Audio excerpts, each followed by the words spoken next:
Okay, so my face is normal colored again. Issue is I had to change the rendering software. I needed to change, it's not capturing through Sprout anymore, which isn't, which that, okay, whatever. You know, you know, you take what you get.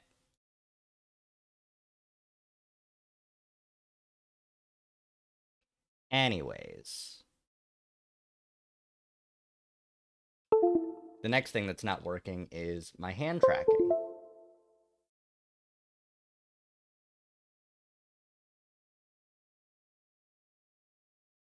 Even though it should be.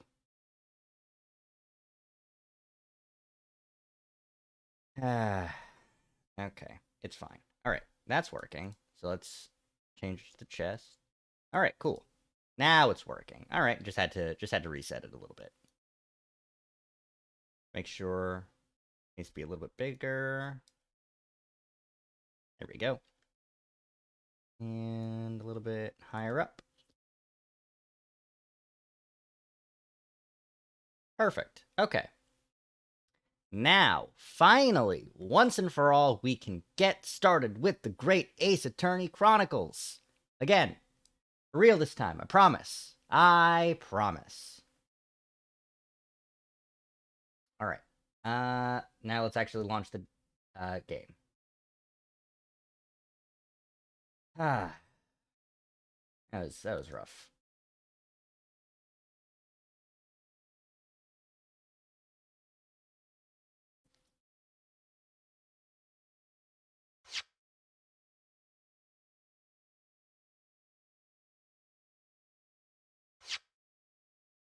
What is wrong with the resolution on the game?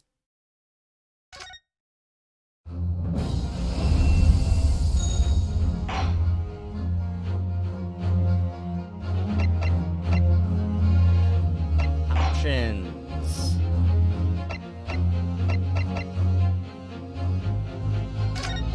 Why are you at resolution 720 by 1280?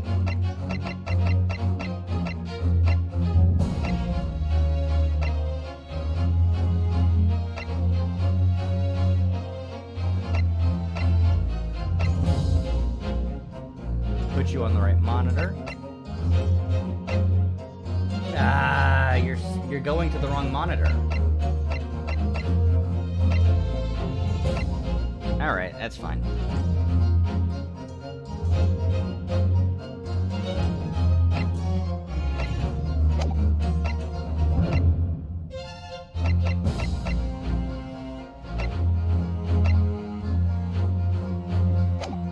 Okay, all right.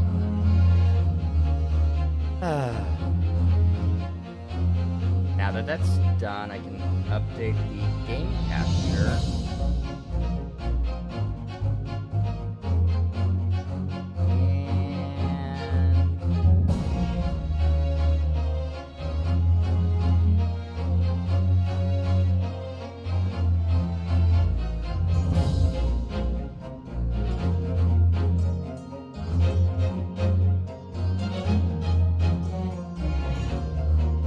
Why can't I change the transform on this? Oh, it's locked, that's why. Okay.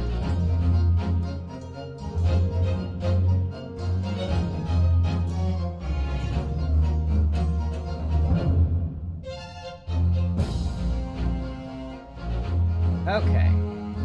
Now.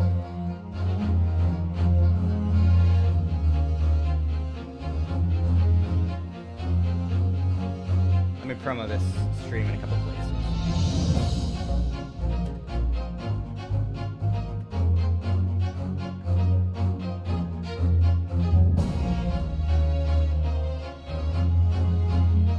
Twitch.tv/Andromeda Zach, as we all know. Dun, dun, dun.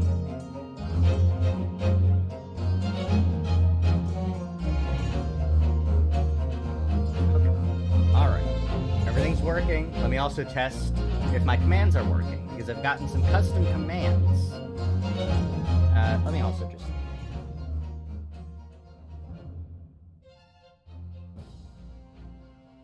Need to turn down the the game audio a little bit, so it's a little bit better balanced. Hope the levels are good. But let's test out some of the commands. Yes! Yes! I'm getting fucking pet. This is awesome.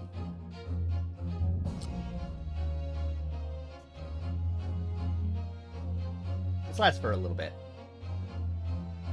Let's bring the scaling down a little bit. I can also do this in the actual program. Yeah. Okay.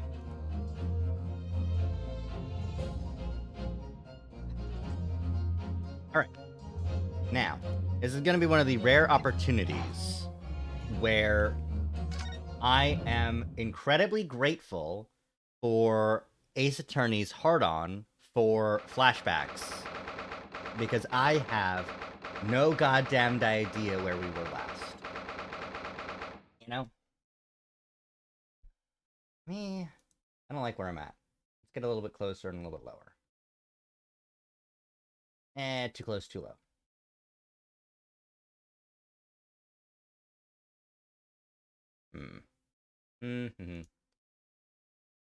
I can just up the, yeah, there we go. Okay. Mr. Ango Natsume? Nope, not Ango Natsume. That's from Persona 5 Strikers.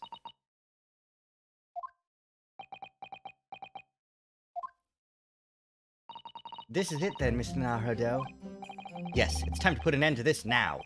The miserable curse that has been plaguing Mr. Natsume. To everything. And in my own small way, I shall do everything I can to help you. I always appreciate your help, Mr. Sato. So Seki selfishly sidelined! Ah! Good morning to you too, Mr. Natsume. Good morning! Good morning, locum student Mr. Naruto Esquire! Listen to you two chatting away happily as if the main player of today's trial isn't here. Why would you do that? Why? Oh dear, we didn't mean to cause offense, Mr. Natsume. I thought perhaps that because you had your eyes shut so tightly, you were meditating, finding inner calm. It seemed wrong to disturb you. I was waiting! What's the matter, Mr. Natsume? You seem different somehow today. Why, naturally, that's because I've attained spiritual enlightenment. The path of literature, you see, is a journey to discover one's own death. Or such like. Or that's nothing, that's the sort of morning conversation I was hoping for. That's why I had my eyes shut. I missed the signs, I'm afraid. Somehow, you'll have to forgive me. Fucking nerd ass. And you mustn't talk of your path leading you to death, Mr. Natsume. That was just an example! Oh yes, there it is. Inner calm. Let's go over the court record. Alright. Right! Okay, I'm remembering now. I'm recalling!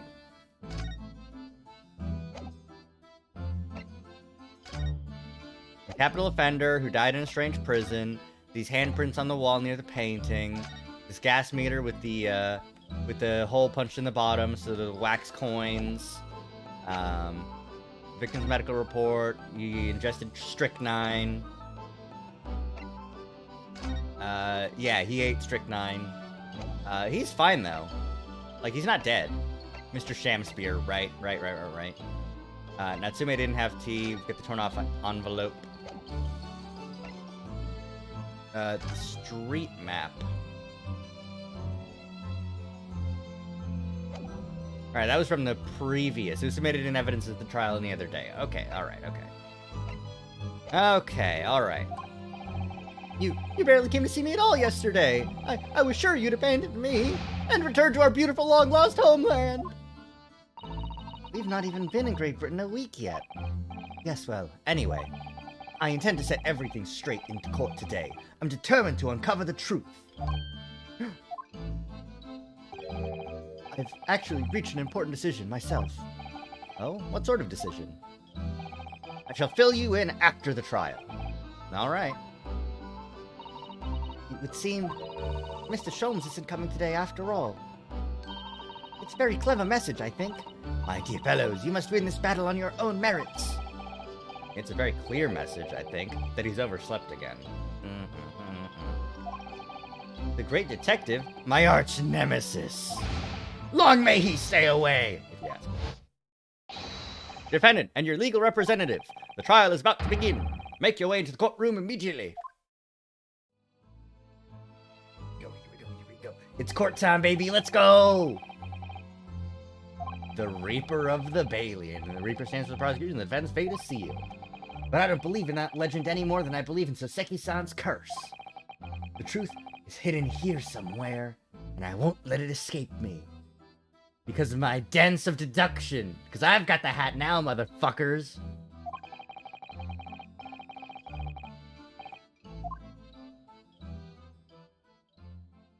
Alrighty. Oh, it's been too long. I'm so excited. It's been too long. I'm so excited. I'm excited.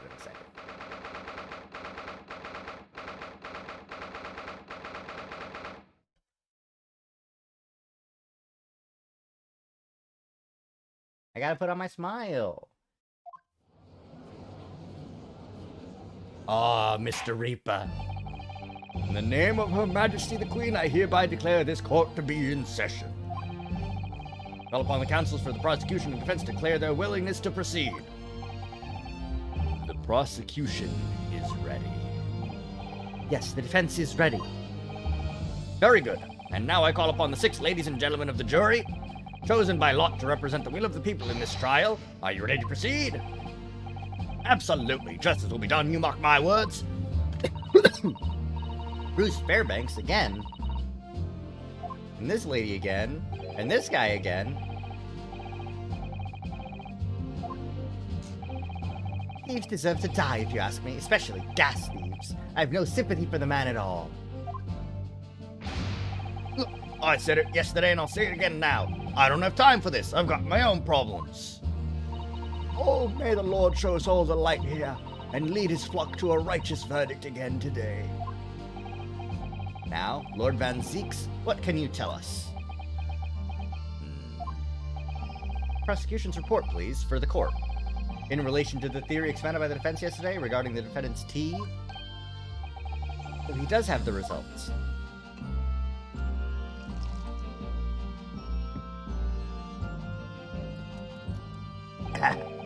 Before the prosecution delivers the black news about the black tea belonging to the blackguard in the dock, pray, allow me a moment to savor a liquid of a more sanguine hue.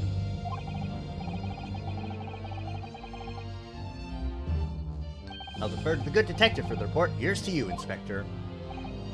Yes, sir. Thank you, sir. As indicated by the defense, we found a bar of soap just outside the victim's window in the snow. And there was indeed a frozen reddish liquid in a little depression on the top of it. Yes, that's the tea. That's what Mr. Natsume brought with him that night. Well, the brains at the yard analyzed it, and yes, you're right. It was tea. And there wasn't a trace of strychnine or any other toxic substance in it. No poison at all. In other words, the tea the defendant brought with him to the victim's room is innocent. It's in the clear. What a revelation!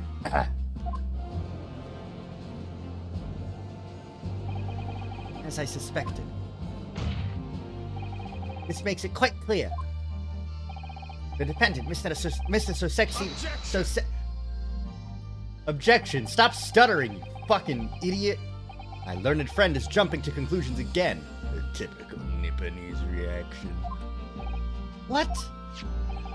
Yes, it's true. No poison was found in the few drops of liquid recovered from the soap on the window ledge. But what logic is that? Would you take a drop from the Thames and conclude that the water in the ocean isn't salty? My word, the water in the ocean is extremely salty, Counsel. Exactly. Unfit for drinking, just as the victim's tea was on the night in question, as the court has already heard. Bitter was the precise word from the lips of Mr. William Shamspeare, whom the prosecution now calls back to the stand.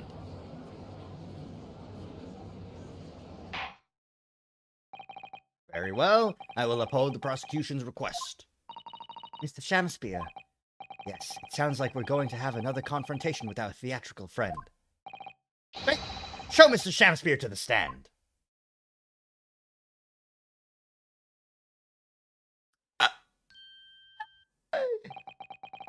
Mr. William Shamspeare, the victim of this despicable crime. Oh heaven, oh hell, do you command me to remember? Forsooth, 'twas I, Shamspeare, did have a belly full of the foul fluid given in mine innocence. Yes, but as was revealed in yesterday's proceedings, the witness is not as innocent as we had perhaps first been led to believe. By using bars of soap such as this, he has been stealing gas from the supply company, yes.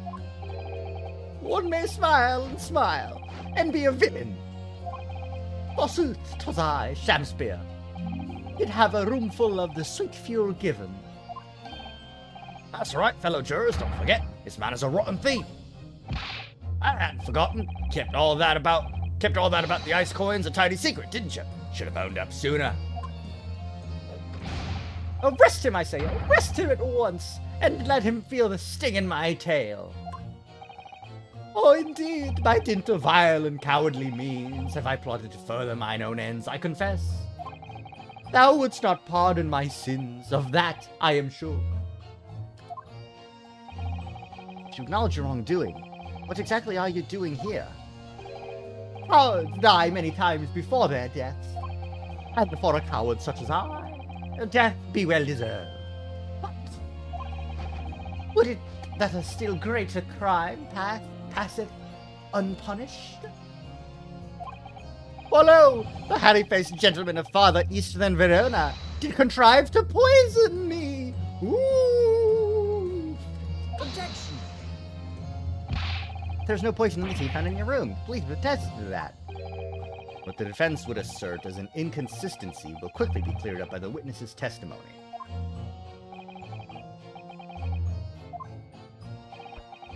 Verily, my liege, I would most gladly speak. I love this guy. Like, fuck this guy, but I love this guy.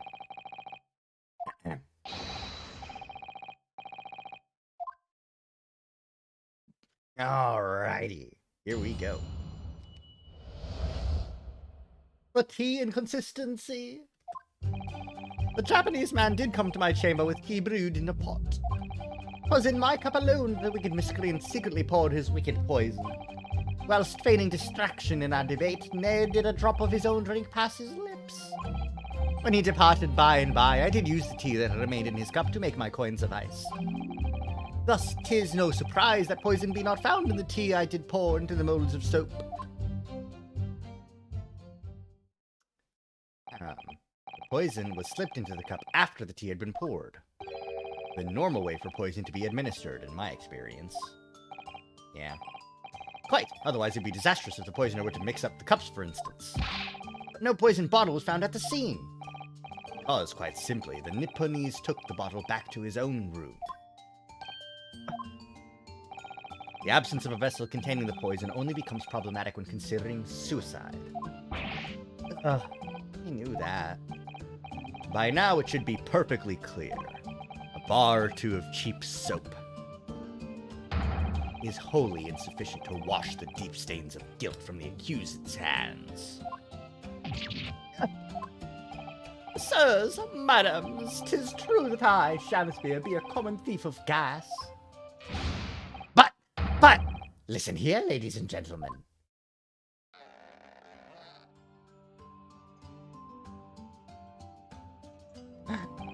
Wherefore would I lie? Verily, I have no cause. I have naught to lose.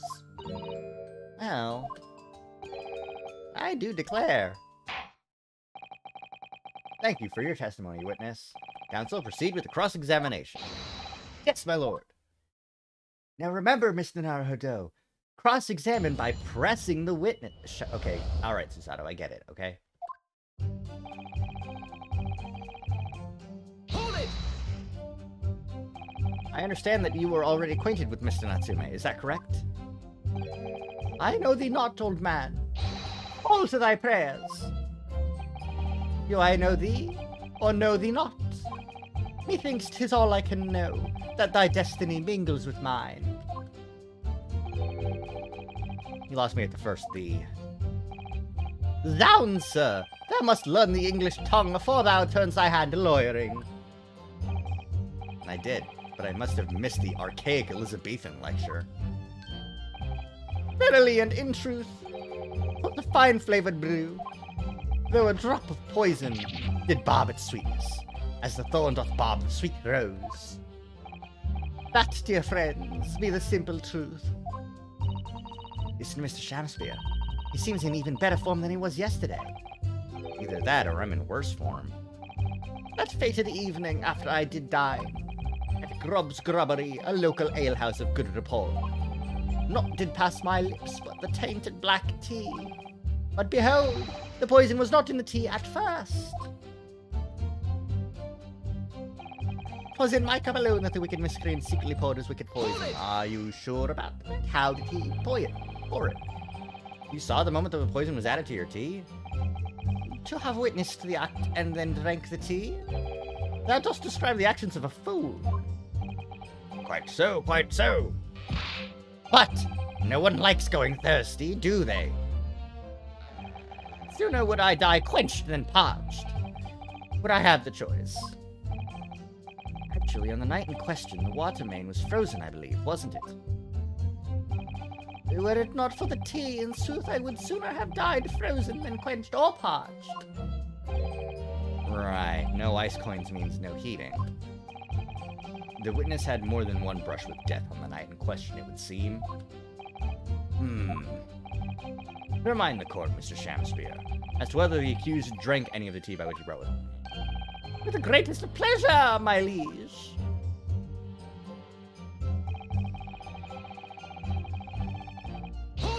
Hold it! But the teacup Mr. Natsume drank from was found completely empty at the scene. Let's not forget the defendant's maxim. Drink tea while it's hot.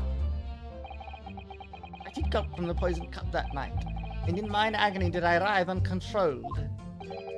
In fits of pain I did knock the fellow's cup and its contents spilled as blood from a gaping wound, methinks. Though certainly, 'twas after I had made the coins of ice from his tea. An upset cup was found on the table that the victim was slumped over. There is no contradiction here. It's true, there was no tea left in either cup that we found at the scene. But still, something about this statement is troubling me. Yes, of course, I know what it is. It's Miss Natsume's wise drink tea while it's hot maxim, isn't it? No. No, I'm not sure that's it. Thank you, witness. Now reiterate for the court what it is that occupied you after your guest had left and before you drank your tea. Okay,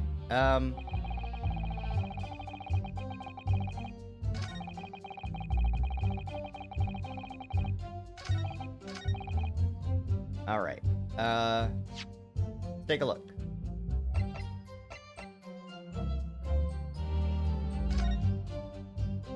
So if there's no tea ring on the inside of his cup, that means that his cup was not... It was upset, but there was no tea from it at all. So he didn't even pour tea into his drink at all.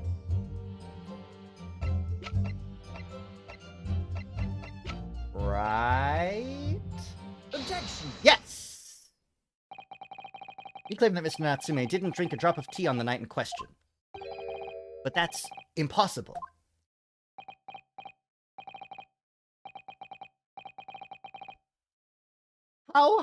How, chop logic? What is this, ye clad fiend? The two teacups from the scene, one used by the victim and the other by the defendant, have a clear difference between them. One that represents incontrovertible proof. Oh, no. Because Natsume drank tea while it's hot, his cup doesn't have a tea ring because it didn't have time to set. Incontrovertible? Difference. Look at the inside of the cups. Just here, there's a clearly visible ring.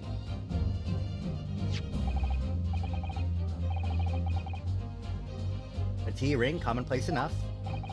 Indeed, such stains occur all too readily when one leaves tea in the cup for a while. And yet, Mr. Natsume's cup has no such ring.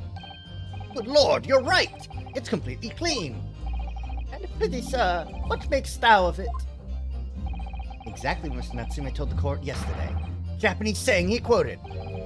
Drink tea while it's hot! That's right, yes. The jittery Mr. Natsume was true to his usual self that night and drank his tea in no time. If, as you claim in your testimony, he didn't touch a drop of his tea, a ring would have developed on the inside of his cup as well after the several hours that he was left standing. But,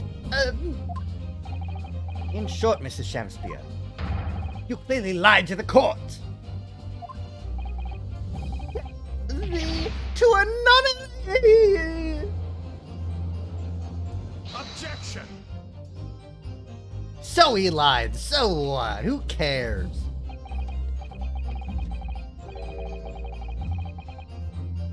Hey, Ace Attorney reference, everybody. I fill my hallowed chalice up to 7 times during any one trial. I drink 21 cups of coffee in a court session. You might want to keep that information to yourself.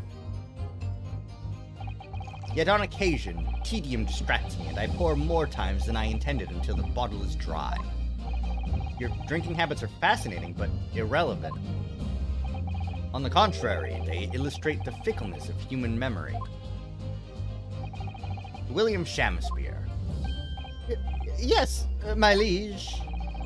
You previously stated that you made the coins of ice from the leftover tea in the accused's cup. Could it have been that you were perhaps mistaken? Could it be that, yes, perhaps there was some tea remaining in the small teapot left at the scene? The fact that had vanished from your memory until now. Fuck off, man. Faith, my liege, thou art a magician. For verily, 'tis as though thou hast seen with thine own eyes that night. What? Forsooth, I was mistook. I did plan to use the tea from the Japanese fellow's cup, but lo, when I looked, 'twas empty. And thus did I use the dregs that festered in the teapot, as my liege did suggest. Objection! That's horse shit. Objection, that's bullshit. Are we supposed to believe that, you pieces of shit? People's memories are imperfect, my learned friend, which is why we rely on evidence instead. But in any case, it makes no difference. The victim's most recent testimony tells us 2 things of note. Firstly, that the poison was put into the victim's teacup only. And secondly, that this spoilt cup was not the source of the insipid ice coins that have bewitched this court. The prosecution makes a fine summary of the facts. Furthermore, that testimony remains valid and in full support of the established facts. In other words... Ooh, the cape's coming out. The inconsistency claimed by the defense simply does not exist. No! What does this mean then? I do declare, it means that there's no issue with the gas thief's testimony. Apart from the bit about thieving gas, obviously. My lords, ladies and gentlemen of the jury, I do solemnly swear, after I did dine at Grubb's Grubbery Ale House that night, not did pass my lips, but the black tea given me by the Japanese, whose back be stooped as low as death. On what did you dine, sir? Why, I did partake of my favorites. A broth as wouldst be called soup, and a leaf as wouldst be called salad. As insalubrious as a menu as the establishment where it was served. But you gods will give us some faults to make us men. Willingly would I suffer that what punishment 'tis seen fit to serve a wicked thief of gas. But I pray ye wise and noble fellows, ne'er forget the simple truth. That be one thing, and this be another.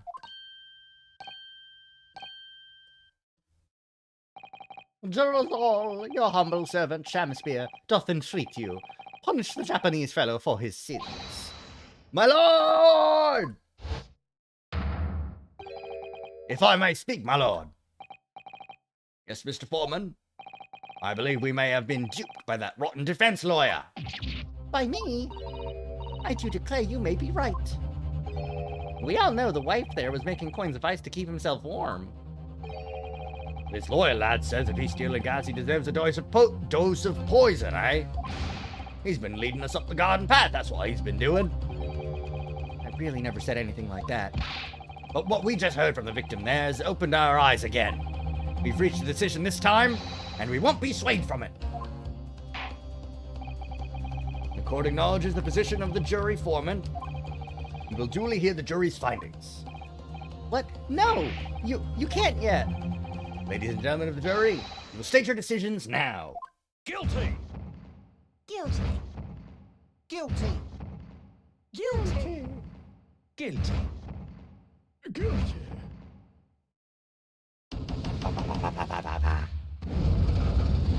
Oh no, he's gonna die.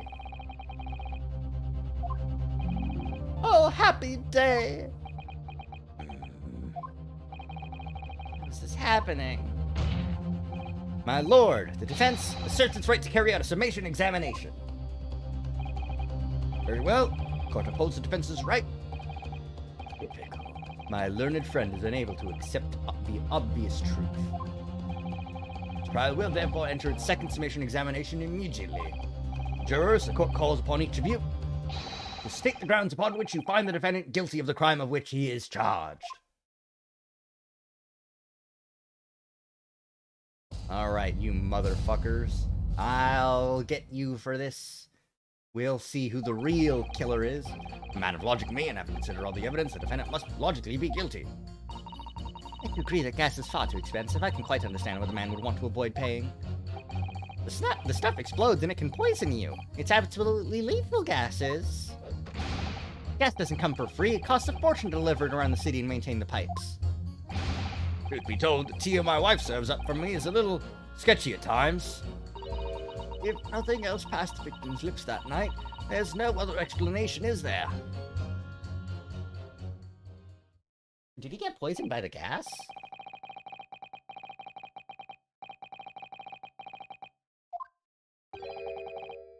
But never mind. No, you really should mind. The truth is, our counter-argument wasn't as unassailable as we'd hoped. And Mrs. Shamspeare was poisoned, there can be no doubt of that. Then how are we supposed to turn this around? I think we need to establish the method by which Mrs. Shamspeare was actually poisoned. Yeah, cause... Nope. I need the, yeah, the victim's medical report.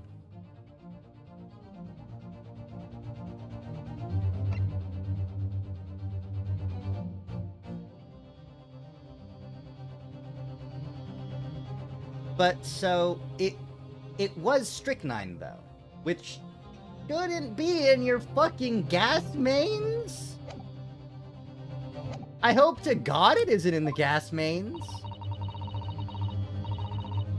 Oh. The rest of the envelope could not be located. It was found in Shamspeare's room. Someone else was there. Well, if we could establish that this envelope was there on the night of the crime, or that the,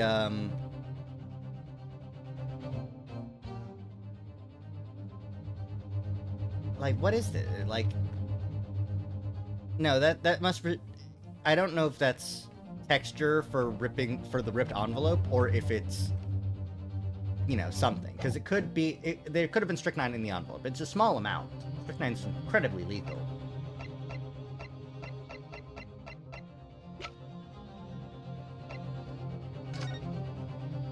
We've got all these handprints and stuff.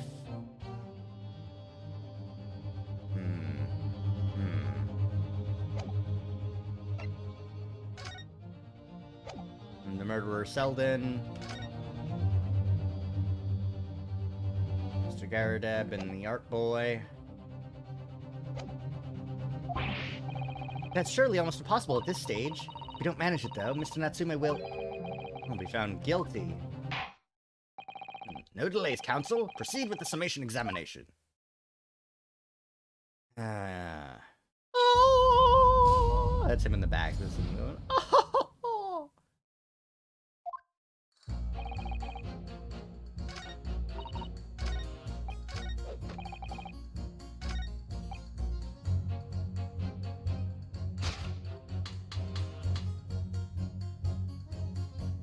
It explodes and can poison you. There's no other explanation, is there? Objection. Nope. Damn it.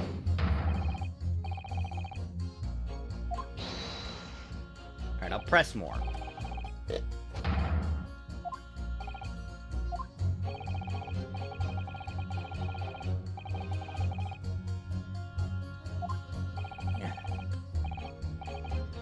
Alright. It's been a while. I'm a little rusty. Pettifoggery. I thought I did. We're trying to find inconsistencies in these jurors' statements, Mr. Naruto. Key to it, comparing the different things they say before attempting to pit them against one another. Alright. We'll press. Hold it! Could you please talk about the poison rather than the gas, do you think, sir? Well, if you like it. I mean, to be honest, I take poison over gas every time. You take poison? What I mean is, poison can only poison you. It doesn't explode, does it? Goodness me, what are you talking about? Set him straight, please, lawyer man. Well, it's certainly true that poison isn't prone to exploding. But I think you'll find poison also can't light or heat up a room. Ah! You're right! I hadn't considered that at all! Young lawyer man. Yeah? You have a good head on your shoulders. We could use someone like you as our company's legal representative. Well, I wasn't expecting to pick up more business in the middle of a trial, that's for sure. Anyway, the point is, I haven't had the best experience with gas companies in the past.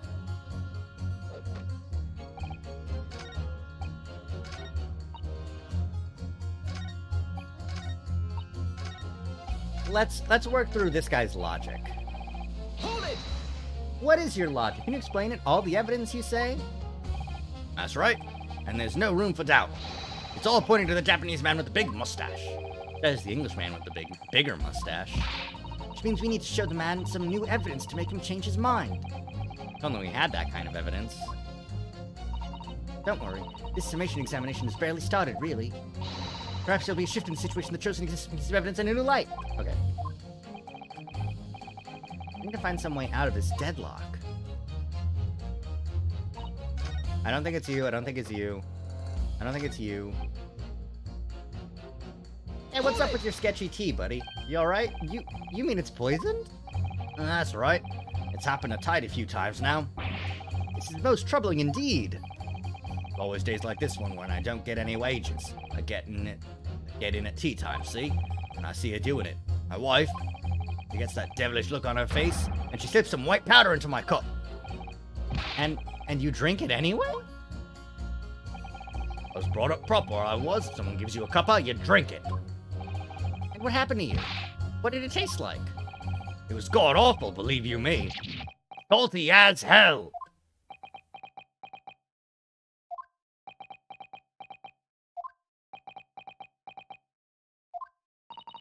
And I think perhaps what your wife put in your tea was salt.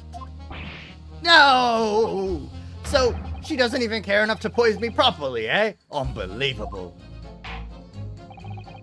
Let's move on, please. Yeah. Hold it! Does that mean that if the victim could be shown to have ingested something else, you'd change your leaning? Sorry, what's that now? Oh, I was just saying, if the victim did actually eat or drink something else on the night... What's the matter with you? Sorry? Well, I said, if nothing else passed the victim's lips that night, there's no other explanation, is there? Haven't you been listening to me at all? I feel there's an English expression about a pot and a kettle that's appropriate here. Compared to the other jurors, who don't even appear to have anything to say about the case at all, it would seem that this elderly gentleman has been listening to the proceedings far more intently. I suppose the trouble is, he has selective hearing. Exactly, but still, this juror may well be the key to the breakthrough that we so desperately need. This is hopeless. There's no way for me to appeal to these people. I do think that the only way we shall overcome this difficult situation is by exposing the way in which Mr. Shamsbury was really poisoned. Right, some other way, and not via Mr. Natsume's teeth. Mr. Naruhodo, I wonder if perhaps there's something you might have forgotten. Oh, yeah, definitely, because I haven't played this game in like months.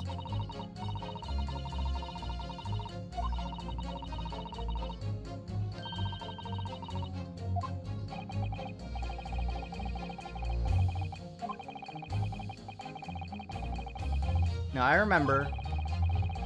This is just a... No need. I remember how to do it. Actually, I don't think there's any need. It's vital that we start trying to change these jurors' minds as soon as possible.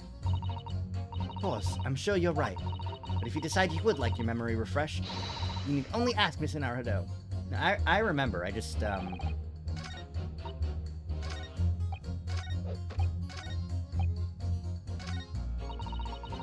Hold it!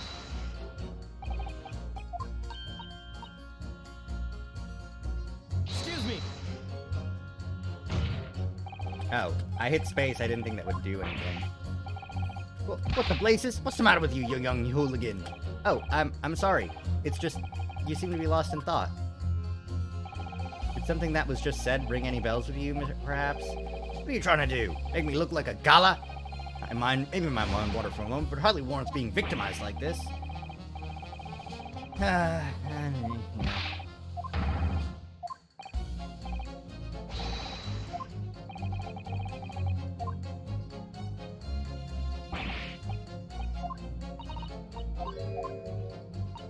Skip. No, I remember. I just need to actually,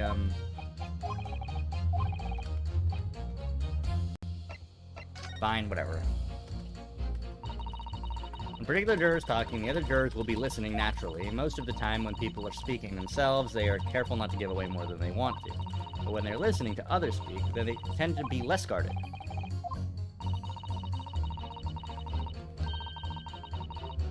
I remember how.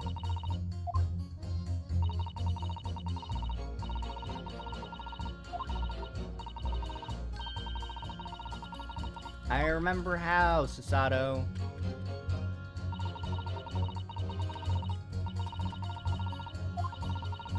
By catching people off guard, you may be able to glean new and potentially useful information.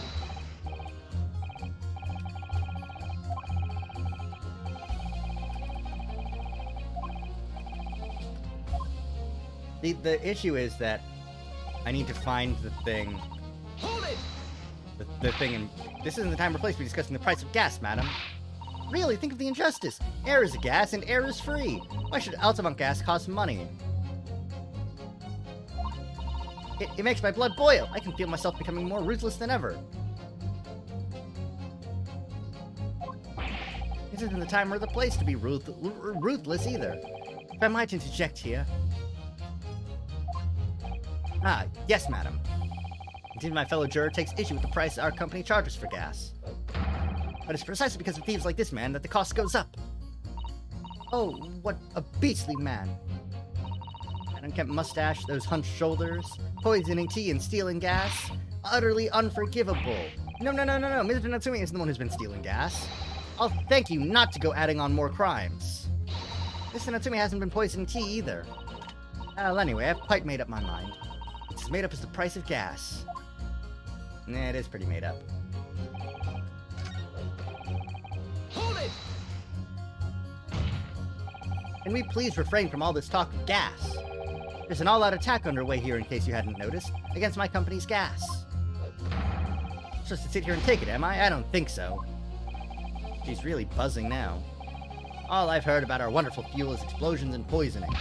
What about electricity, What about getting electrocuted? What about that? A little explosion here and there's nothing in comparison.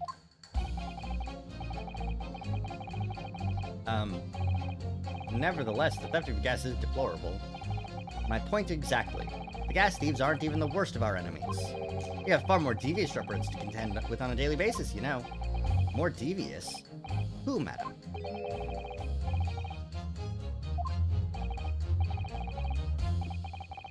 I was expecting. We generate gas and we deliver it to our customers fair and square. Indeed. Nobody is questioning that, madam. Altamont is an exemplary gas company. But there are other unscrupulous gas companies here in London that don't even have any gas at all.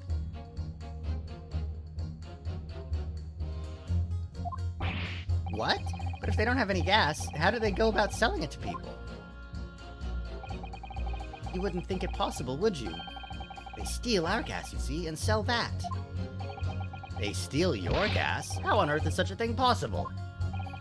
Gas companies like ours deliver gas to people's homes via a network of pipes. But these devious reprobates secretly disconnect our pipes and divert our gas into their own rotten pipes.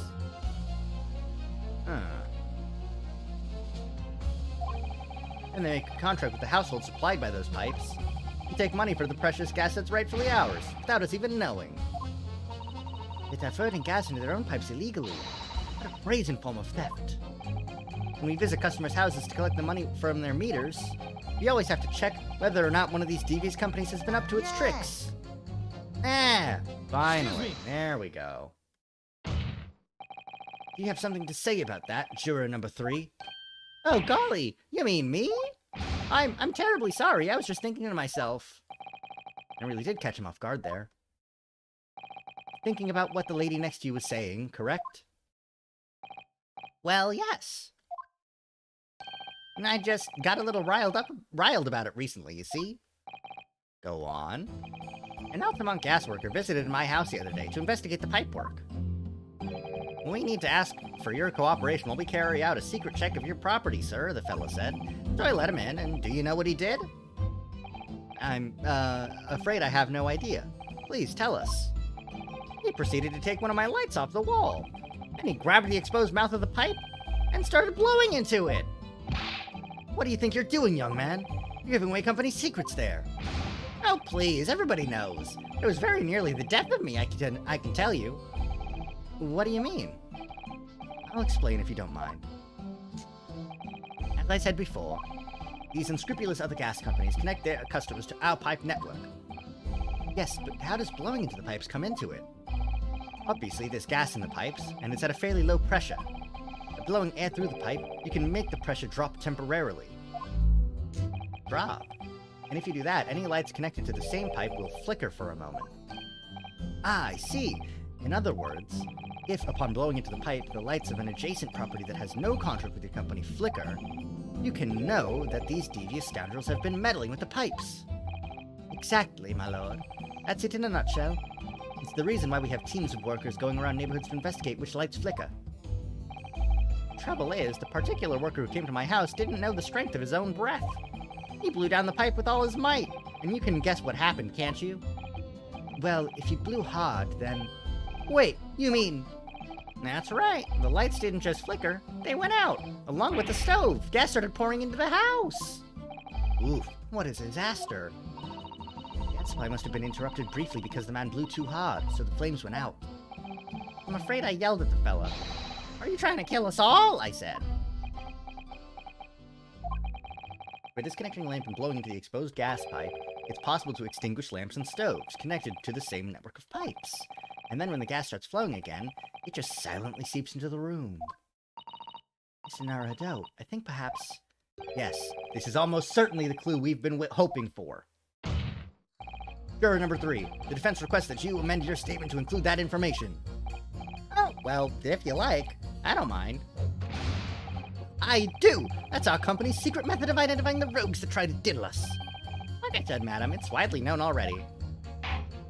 Get fucked. Alrighty.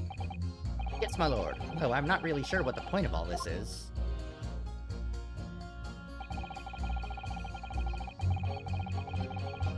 Alright. So... the question is, do I present the handprints on the wall here? I can't present it. But this is clearly what happened.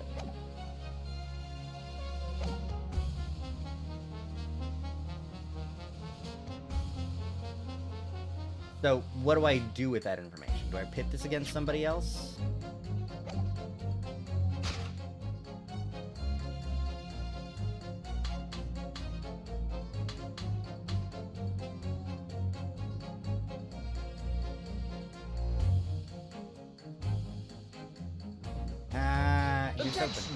Yes! Cool. Those two statements clearly contradict each other. Good gracious! To whose statements do you refer, counsel? Juror number 6, did you hear what juror number 3 just said? Eh? What? Yes, of course. I heard him mumbling about something or other. There is another explanation here, I believe. Something besides Mr. Natsume's tea did, in a manner of speaking, pass the victim's lips on the night in question. What? What explanation? I wonder, did the police check the mouth of the gas pipe feeding the wall light at the scene? See if there were any traces of poison there? I was curious to see what your floundering would result in this time, but the mouth of a gas pipe? Scotland Yard had have enough to do without exploring such irrelevance. Hold it! What a piece of work is a man. What are you trying to say, Mr. Shamspeare? What speakest thou? Prithee, is it not strange and strange? That is what I say to thee, sir. I thought I'd been quite clear, but let me put it another way. The strychnine could have been on the mouth of the gas pipe that feeds the wall lamp in your room. And that is how the poison came to enter your body. Good lord! Like tasty then, gas pipes? Is that what he's saying? Or is the gentleman suggesting that the poor man was so desperately hungry he tried to fill his belly with gas? Perhaps no actress would perform a kiss scene with him, For shame, madam, speaking thy fancy. I assure you I'm not such a buffoon that I have to kiss pipes. Objection! This is stupid!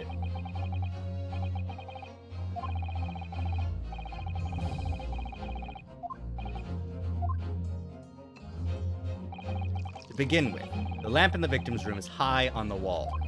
In order to have placed his lips to the pipe that feeds it, he would have to be a contortionist. These are empty assertions. I will throw another glass! There's no possible proof that the man did as you say. It's true. I have no proof that Mr. Shamspeare put his lips up to the pipe. However, I can say with some certainty that on multiple occasions, Mr. Shamspeare has been doing something in front of that lamp on his wall. And I have evidence to prove it! Alright, you've got our attention, lad. I'd like to see how you can be so sure of yourself. So would I. Let's see this evidence then. Now that I've got the jury's ear, I need to make this opportunity count. This is the proof that, time and time again, Mr. Shamspeare stood in front of his gas lamp and kissed it. Take that! Take that! What the? These are... Wait, what are they called? Yes! Skin prints that were found at the scene. Skin prints, counsel? I've never heard of such things.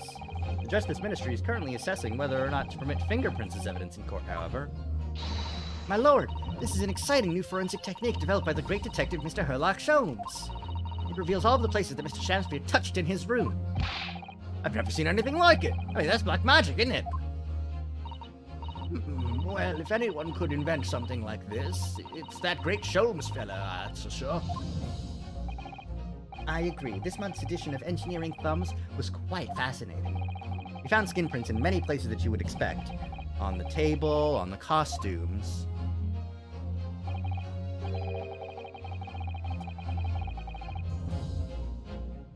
However, he's fucking weird, guys. Here. Around the hanging picture there. Indeed, multiple handprints appear to be visible. Well, I wonder, could he have been appreciating the artwork, perhaps? At first, my colleagues and I thought the same. However, imagine standing with your hands where those prints are, and you would find yourself directly in front of... I don't believe it! The gas lamp! Though the reason why isn't immediately obvious, it's clear that Mr. Shamspeare has regularly been standing with his hands to the wall, in front of that lamp. What have you been up to, you nut? I plead the fifth? That's not here. Okay, then I plead nothing. I will not speak. I had asked the clerk to recall juror number 4's earlier statement. Me? What did I say? He said the blowing into a gas pipe would make the lights in the entire building flicker. Now, if you'll recall juror number 3's statement. What? Me now? When the gas worker who visited his home blew with too much force into the pipe, it caused all the lights and gas stoves to go out, and gas would start leaking into the rooms. Obviously, that incident was an accident. However, the simple fact is, if Mr. Shamspeare were to have blown hard into the gas pipe here in his room, he could have extinguished every other light and gas stove in the building at will. Crikey! Are you suggesting that the man purposefully caused the gas to... Objection!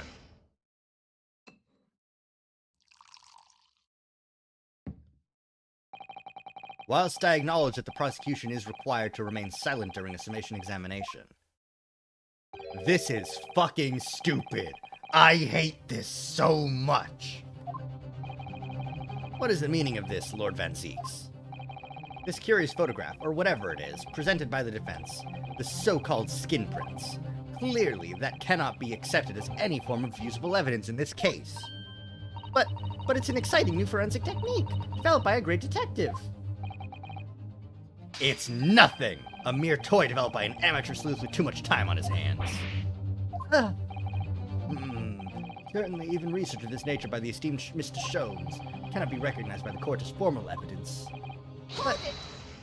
hold it! Please, my lord. If I may. Mr. Sato. It was not the defense's intention to submit the skin prints as formal evidence. We merely wish to present the results of the great detective's investigation of the scene, as a tool by which to explain a possibility to the ladies and gentlemen of the jury. And if the trial were to come to an end now, we should never learn the truth behind these mysterious handprints that everyone has now seen. I don't believe we can allow that to happen, and I'm sure the jurors would agree.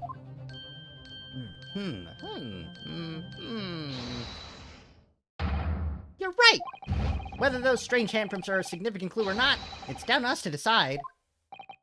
Juror number 3. Oh yes, I do declare the great detective's investigation results sound absolutely fascinating. Now I want to hear what that shady actor fellow has to say about those shady handprints. Ba-bum.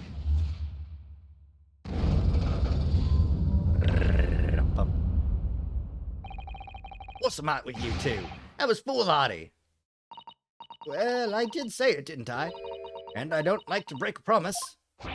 No, wait! You heard his lordship. It's not fair dinkum evidence. Doesn't fucking matter. I made a goddamn promise, piece of shit. Oh, well done, Mr. Naruto. If just one more juror changes his or her mind, Mr. Natsumi's trial will have to continue. Thank you, Mr. Sato, but I couldn't have done it without you. Oh no, it was you who identified the clue after all. This is very much your success. Why, Mr. Shamsphere, you seem to be losing your composure. One more juror, Mr. Naruto. You can do it!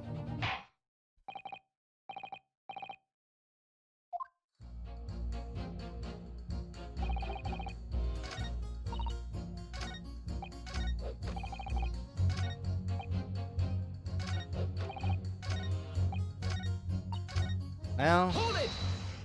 let's see. All the evidence, you say.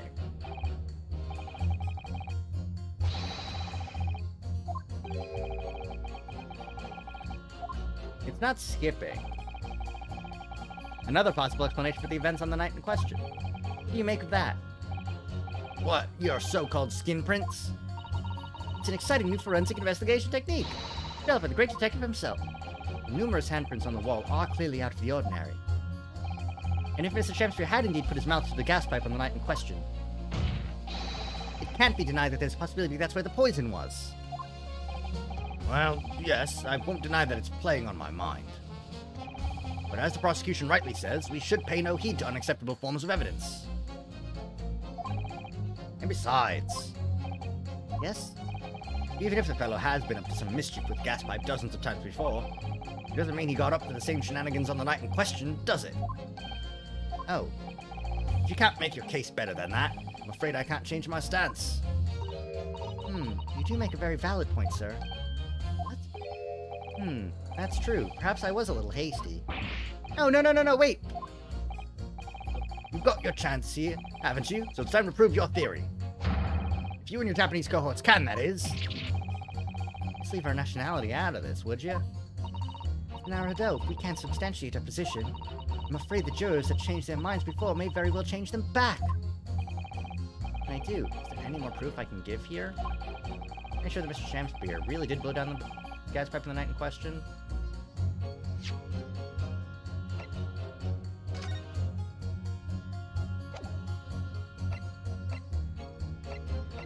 Did somebody say that the...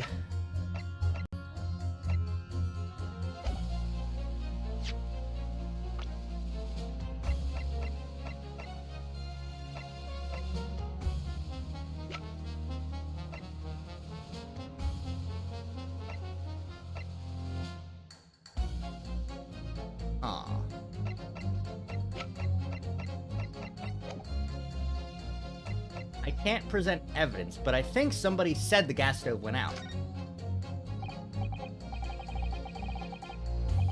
However, there is witness testimony that substantiates it. What's that?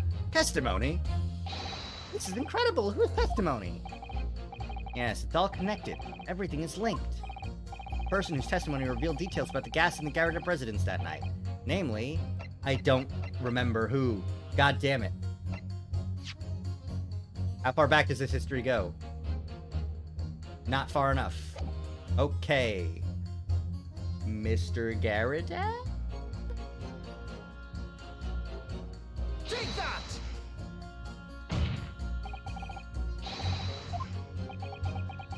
Damn it.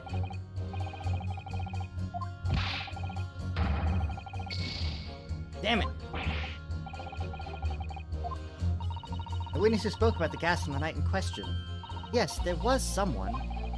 That's what I thought too, but I obviously chose the wrong person. Damn it. Who talked?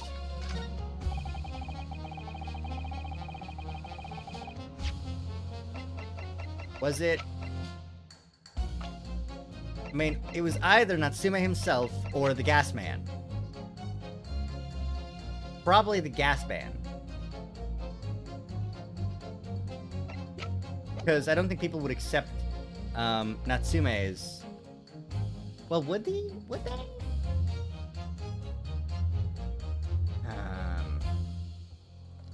Damn it.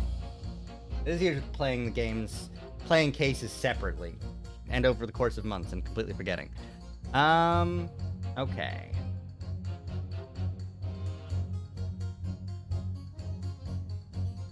Yeah, 50-50. Hold it!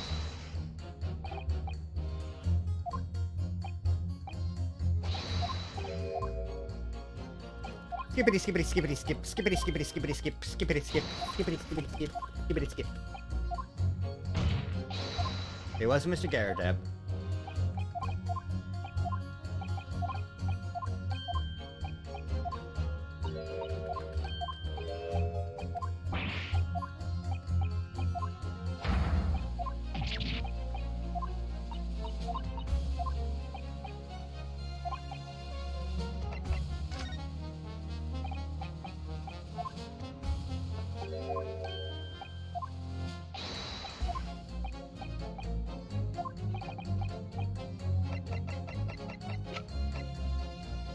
Take that!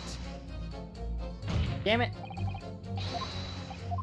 If it's not the gas man, then it must be Natsume. Because no other witness, like, testified. Like, of all the people that testified, we've got, she who just woke up from death, him who was in the house, him who was in the house, him who was in the house, and the gas man who was outside the house and a witness to the incident. So it must be Natsume. If it's not Natsume, I'm gonna look up a goddamn guide.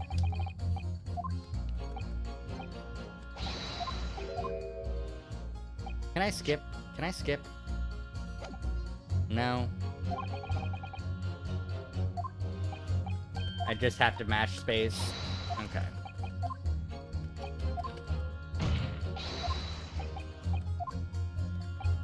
Oh, gotta get my mouse off the screen.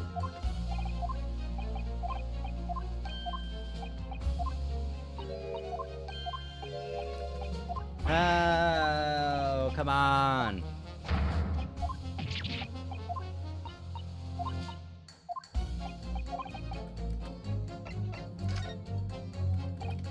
Alright, so it wasn't the gas man and it wasn't Garadeb, so it must be Natsume himself. Take that! Ah, it was Natsume himself, okay. The defendant, Mr. Soseki Natsume himself.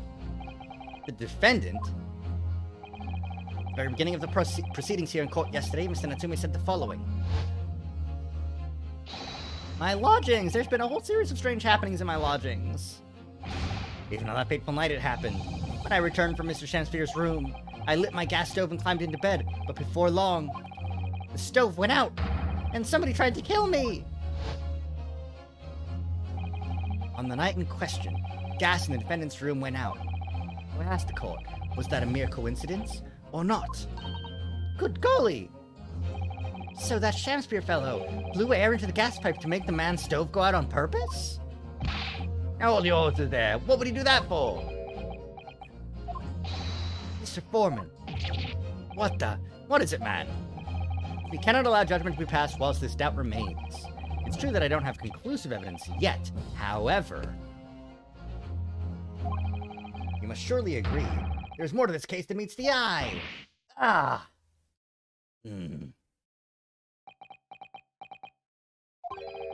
Fair enough.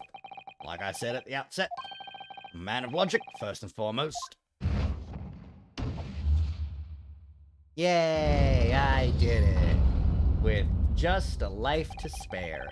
That's 4 jurors leaning towards not guilty, my lord. We've overturned the decision.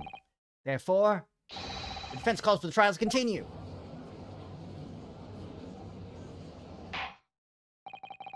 As the defense has rightfully indicated, information examination has concluded with the majority of jurors altering their decisions. 2 jury members now called guilty, 4 now called not guilty. Therefore, the jury's opinion is conflicted, and in accordance with the law of this land, I hereby order the continuation of this trial. Mr. William Shamspeare. My lord, how can thy humble Shamspeare serve thee? What say you in response to the various revelations made during the summation examination? So God mend me. I do solemnly swear, I recall aught of either the lamp or the pipe. But your handprints have made a tiny mess all over the wall there. How'd you explain that, eh? I am done with this. Juror number 5. Who, me? As I went to some pains to point out already, a print from the self-professed detective's toy has no place in a British court of law. As such, whether or not this man did indeed stand before the gas lamp with his hands against the wall remains at this time unestablished conjecture. You would all do well to remember that. Objection. The prosecution must concede that it would be extremely simple to verify. Just order the mouth of the gas pipe being the lamp examined. There are traces of poison there. Objection! What appears to be extremely simple is my Nipponese friend's mind. You will recall that in order to check for the presence of poison in the tea, some remnants of tea were required. Yes. Therefore, it shouldn't be beyond your wit to imagine that even if poison were to have been spread on the pipe, it would have been completely evaporated by now, making any analysis impossible. I didn't think of that. In any case, counsel, I failed to see what could possibly have motivated the man to do as you describe. Why on earth would this fellow have wanted to blow air into the gas pipework where he lived? There's only one possibility that I can think of. And that is, he used the leaking gas to commit murder.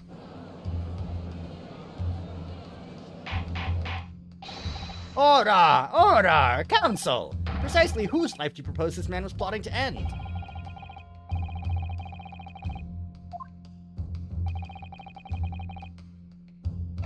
Mr. Soseki Natsume. I'm gonna keep on saying Ango Natsume because I played Strikers recently again. Because it's not Mr. Garadeb. So it's just Natsume. Take that! If a gas lamp were to go out, it would be noticed immediately, of course. But a gas stove, on the other hand, could be silently extinguished by the killer without anyone noticing. I live around those parts myself, so I know what it's like. I can tell you, trying to sleep without the stove lit is pretty much suicide. You'd freeze to death in no time. Mr. Gerda, the landlord, has a large fireplace in his part of the residence on the top floor. In other words, it wasn't the landlord, but a fellow lodger whose life Mr. Shamspeare is trying to end. Outrageous! I'm talking, of course, about the defendant. Mr. Natsume isn't the villain in this case. He's the victim this man was trying to murder. Good gracious! Objection! This is utter horseshit. Interesting. However, the fundamental facts of the case remain unchanged. Namely, that the accused is the aggressor here. What? How can you still claim that? Let us indulge your fancies for a moment and assume that there was indeed poison on the mouth of the gas pipe. The question that then arises is who put it there? Who did put it there? The only logical conclusion is that the person responsible was aware of this man's trickery with the gas supply and his intent to kill. Yes, that would indeed seem logical. If the assailant were unaware, how would he or she have known to lace the end of the gas pipe with poison? Now we must ask, how could anyone have known of Mr. Shamsphere's murderous designs? You mean to suggest? Naturally. The sole possible answer to that question couldn't be more obvious. Only the man whose life was being threatened could possibly have known. What? In other words, the person who put the poison in the gas pipe in what was a clear retaliatory attack can only have been the accused, Mr. Soseki Natsume. Oh.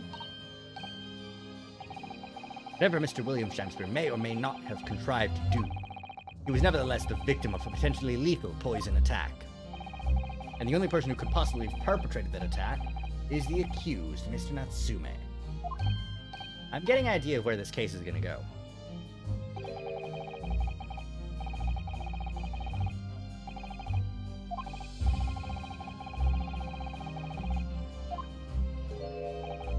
That suspicion is greater than ever. Would you not agree, my Nipponese friend?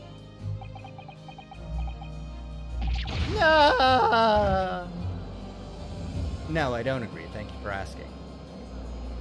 Because here is now my new and improved theory.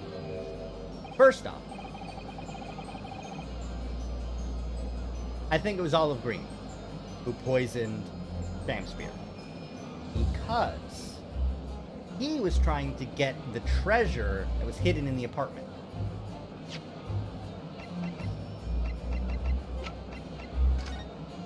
The Strangeways prison murder. He suffered fever since the end of October. Right, he died in prison. But if I'm not mistaken, the previous owner of the lodge, like he was the owner of this lodge. Selden was.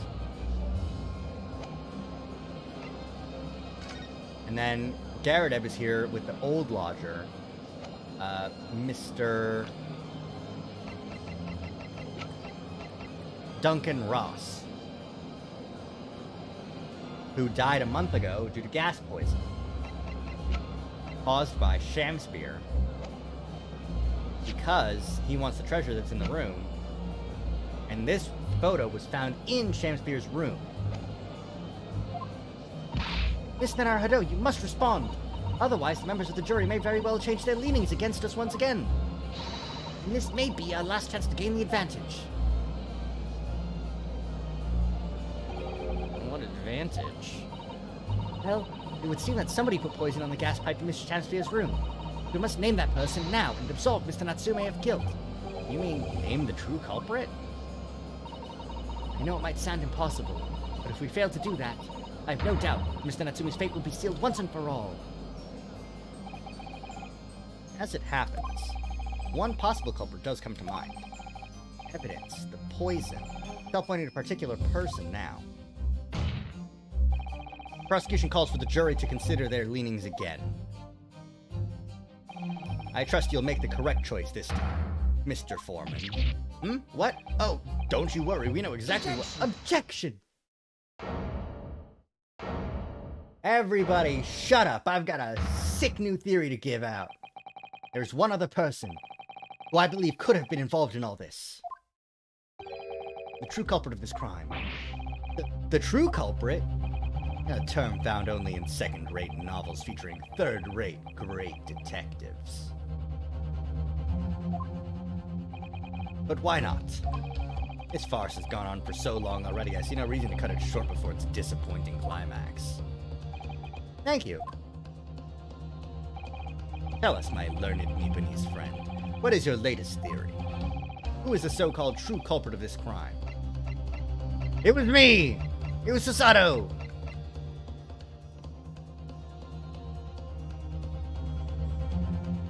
So I might be leaping further than the game wants me to here. Because someone who knew that he was poisoning people in the gas. There's two options, though. There's Garadeb. Because... Oh, well, there's also one of these guys. Utterly unforgiving of gas theft. Sorry, what was the line that I said?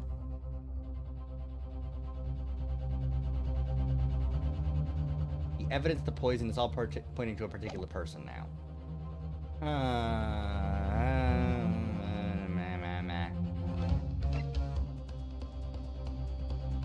I mean...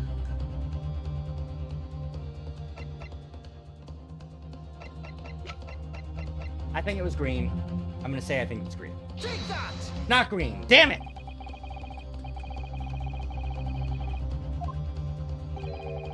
It is? Miss Olive Green. Miss Olive Green. I do feel as though I've heard that name in the recent past council, but I don't recall where. Miss Olive Green. The woman from 6 days ago. The victim in the recent case of stabbing on Briar Road. An incident for which Mr. Natsume was arrested, I hasten to add. Oh, of course, yes! Miss Green. She was left comatose for some 3 days, I believe, but I hear she regained consciousness 2 days ago. And I hardly need to remind the court that Mr. Shamspeare's poisoning took place 3 days ago. Given that the woman was lying comatose in a hospital bed at the time, she appears to have a rather fine alibi. True, on the night that incident occurred, Miss Green was in hospital unconscious. So on the face of it, it would seem that she couldn't possibly be responsible. But still. My colleagues and I visited Miss Green in hospital yesterday, and we found her to be in possession of a bottle of poison. Oh. Good gracious, she had poison? And there's another fact that links Miss Green to this case as well. The defense requests that she be brought to the witness stand in order to explain the details to the court. Tell me, Mr. Shamspeare.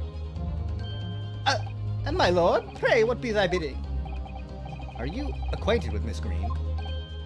No, never heard of her. Judging by the look on Mr. Shamspeare's face, I think perhaps he genuinely doesn't know her. At least, not by name. As the voice of Her Majesty's prosecution here, I adhere to my own word.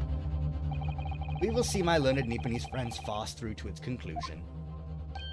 I appreciate that. Prosecution requests a short recess, my lord, in order to subpoena the witness and bring her here. It's Miss Olive Green. Indeed, my lord. 1 hour should be sufficient. Very well. I grant the request. Excellent. I hope. The defense has made a most extraordinary accusation, I must say. But at the present time, I feel the prosecution's argument remains largely uncontested. Accordingly, I'm afraid the defendant and his culpability remain the sole subject of this court's attention. Thank you, counsels. We reconvene in 1 hour. Court is adjourned. I made it through. Barely. Be continued. Okay. Alright, we're gonna continue. I'm gonna get a drink and a snack after we save the game, though.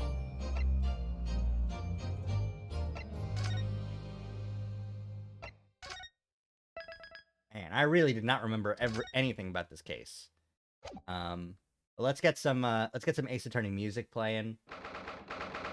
We'll go until music starts playing, and then I'll BRB.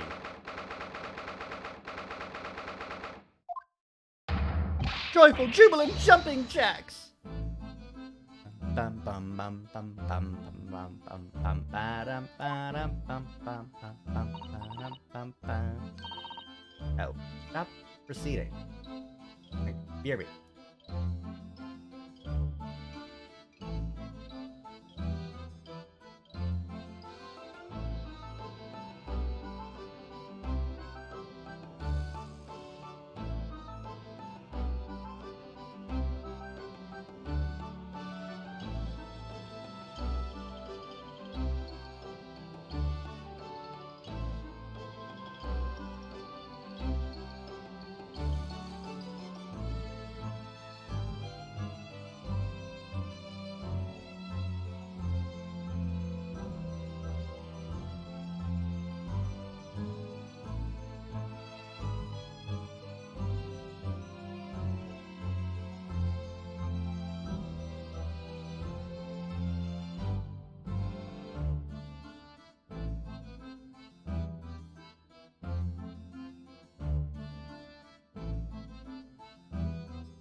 I'm so smart. I got I ordered a sandwich from a delivery place, and I made sure to also order a chocolate chip cookie, because I knew I was gonna need a snack at some point. So I'm gonna eat this real quick.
Alrighty, I'm back and I'm full of chocolate. Let's do this shit. Ah.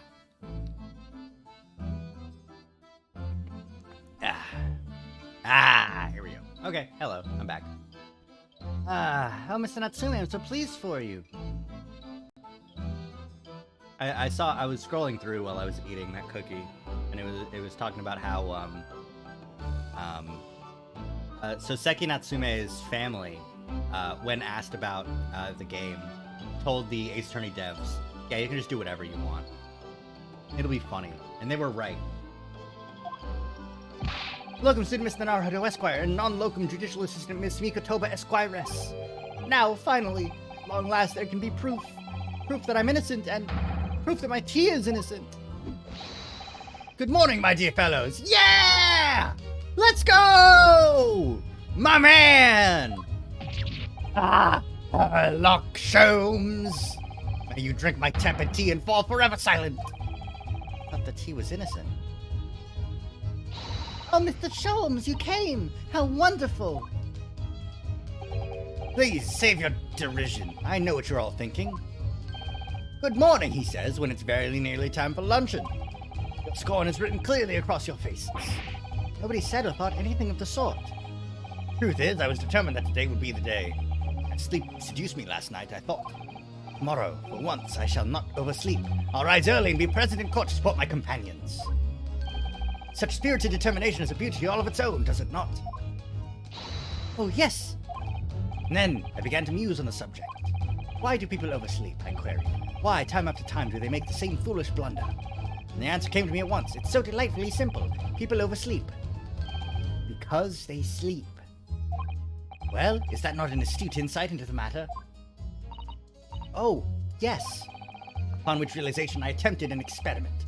I didn't sleep a wink at all last night. And the results? By first light, I was exhausted, and began to be assailed by fits of drowsiness. Shocking. And so the conclusion of last night's experiment is this. A good night's sleep is quite simply essential! Yes, I think most of us probably knew that already. What others presuppose I prove by experimentation. That, my dear fellow, is the scientific method.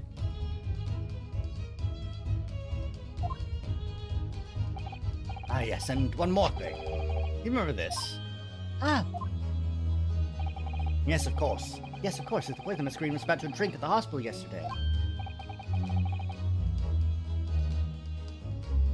Oh, you didn't manage to. It was a laborious task as the bottle was near empty, but such inconveniences do not hinder Sholmes. I managed to confirm that it contained strychnine. So I was right. Though, of course, such circumstantial evidence doesn't prove Miss Green's guilt. I shall leave the bottle in your care now.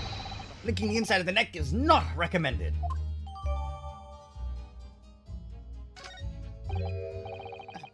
Could I have a word? Could I have a word? Gregson, how good of you to come! Forget it. Excuse me. Wait a minute, Inspector.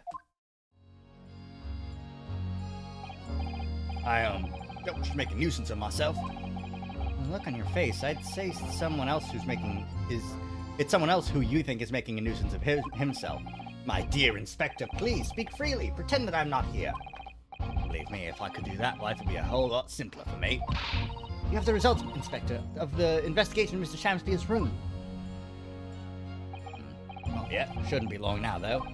Now, I'm here about something else. That dead convict, actually. Oh, you mean the man from this newspaper article we discovered yesterday in Mr. Shamspier's room?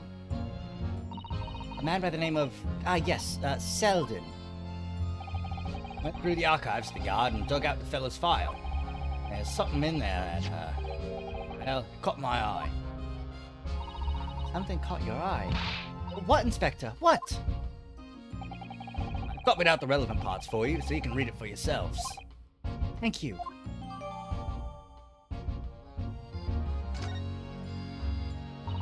These documents... 18 counts of burglary, 6 counts of suspected murder. Died while the estimated £1,000 worth of loot he stole remains uncovered. Yeah,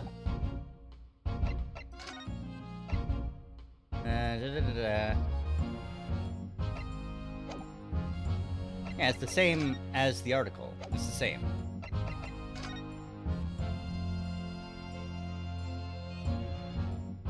So yeah, there's £1,000 of loot unrecovered.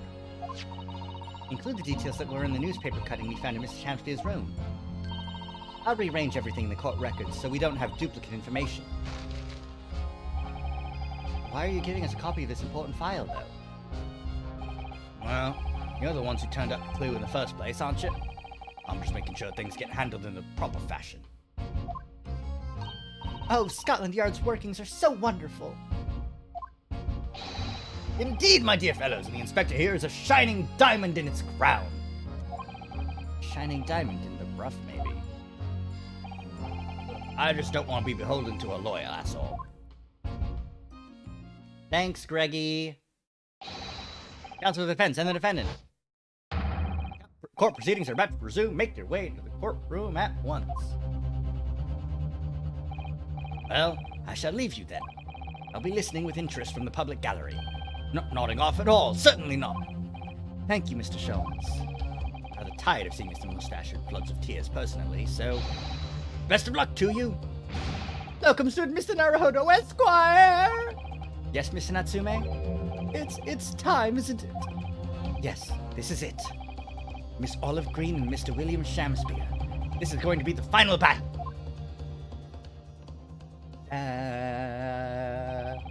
Won't really have saved Soseki-san until I've exposed the whole truth of everything that's been going on. It's all coming to a head now. You can do it, Ryunosuke. You have to. Yep, that's correct.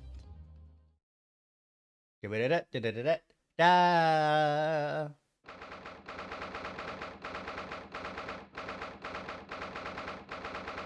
Alrighty, let's get to fucking lawyering. And now I have a good idea of stuff that's been happening, so I can actually do my best.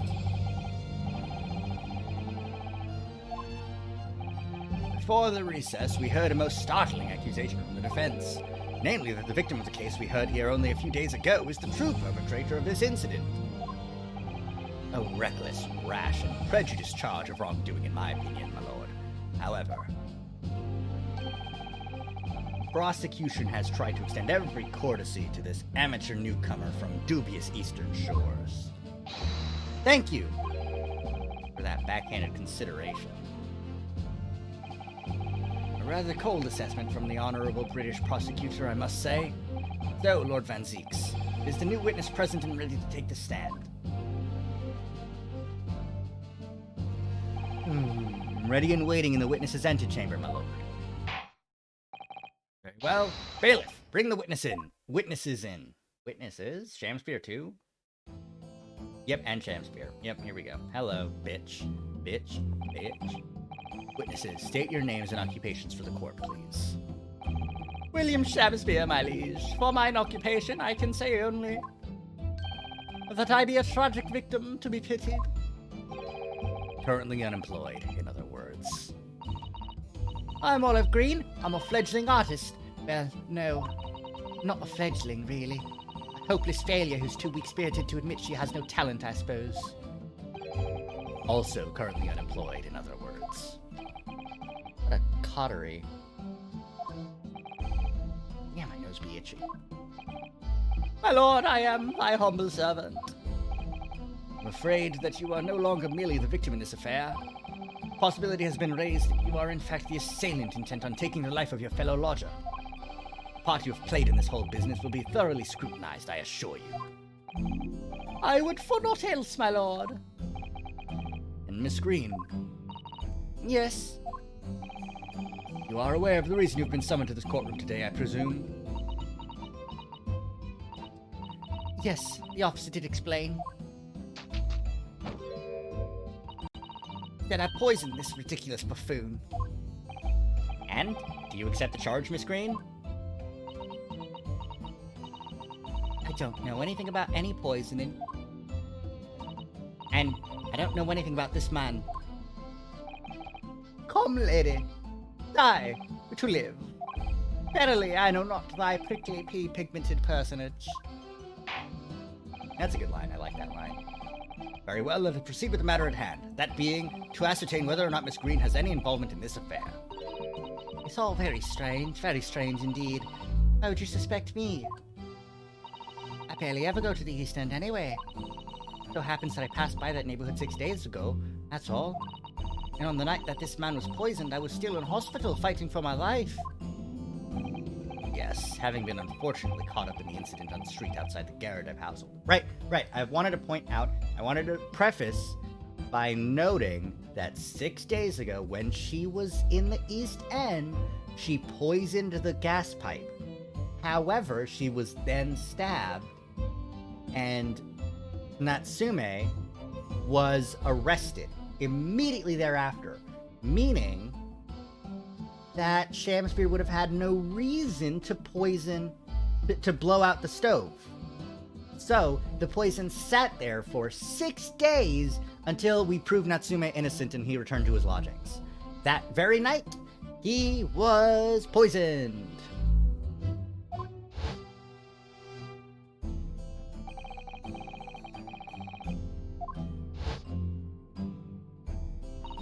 I was struck in the middle of my back by a knife through no fault of my own, and now I'm under suspicion. What other irrelevant things might I be suspected of? It's all very disturbing. Your energies may be better spent worrying about random knife attacks, I feel, Miss Green.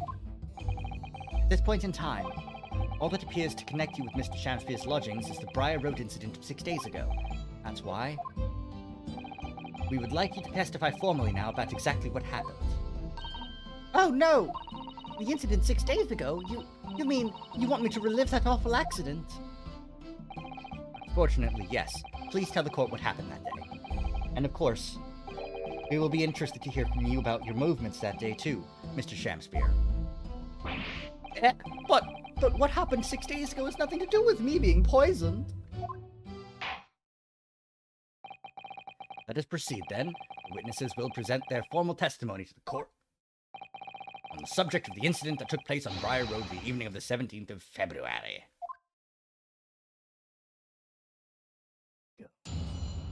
It's law time, baby. It was 6 days ago at about 5 p.m. I was walking along in the snow when I was suddenly stabbed in the back. Coincidentally, it happened to be just outside the house where the men in this case have their lodgings. I was at the tavern on the eve of which thou speakst, for I had bespoke my supper. It was the first time I'd been in the area. I had a little matter to attend to, that's all. Anyway, I was admitted straight to the hospital, so I knew nothing about all this business.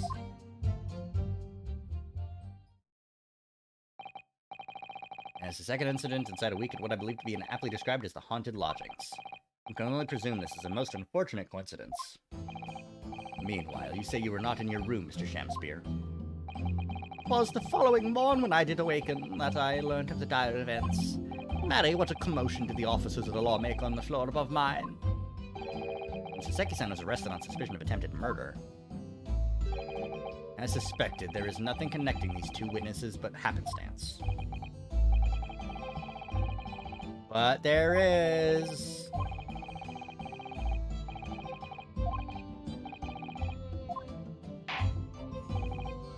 Counsel, you may now cross-examine these two witnesses if you wish. Yes, my lord! Let's get to cross-examining.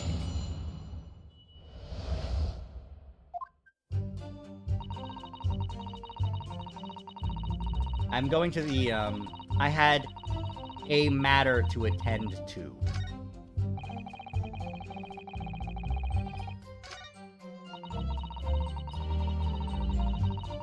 Hold it! What was the matter, Miss Green?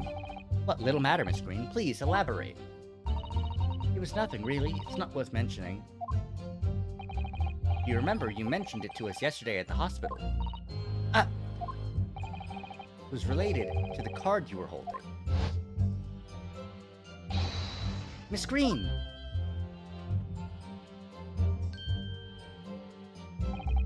What was that? She clearly just hid something behind her back.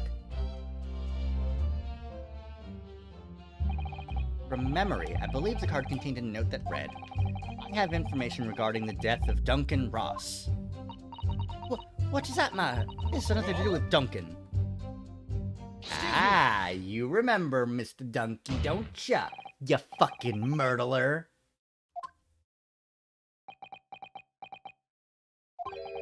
Be or not to be? That is the question. Pray forgive me. The great bard's words springeth from within me and with ne'er thought.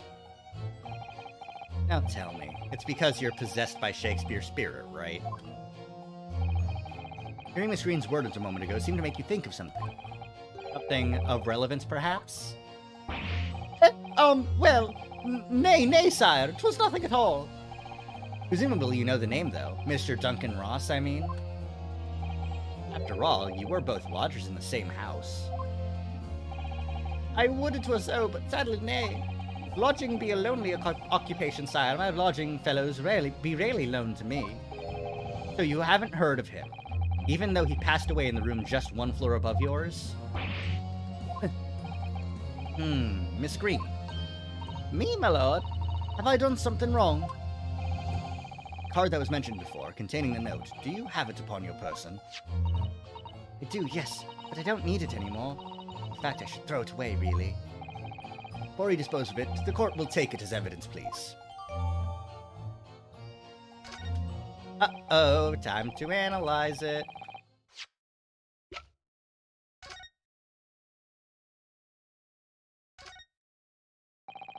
The envelope has been ripped open rather carelessly, hasn't it? The screen strikes me as the type to open correspondence more neatly than that. What is it? The way the envelope is torn. I'm almost sure I've seen that exact same shape somewhere else. Oh, you don't mean... Were you thinking of this piece of evidence, Mr. Naruhodo? Exactly, that's it. Try to match them up. Yeah! They go together perfectly. The torn off end of the envelope clearly belongs with this card.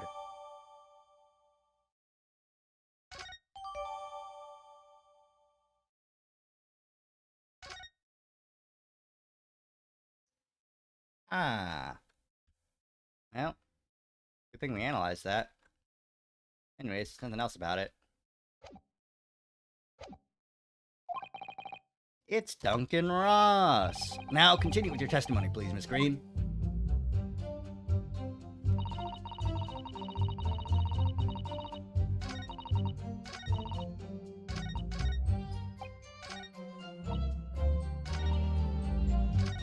Alright, so we're gonna press the hospital one, and then we're going to present the card here, if nothing else.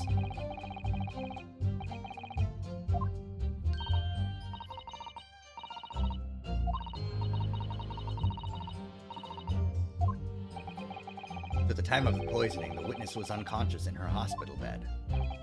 Could there be a more airtight alibi, I ask you? Yeah, in spite of that, you claim that I was the culprit.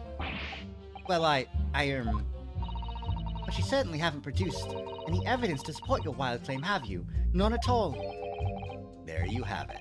The good lady has yet to see evidence, my learned Nipponese friend. I'm working on it. Counsel, I will point out here that the jury's next decision will be final. We're really up against the wall here.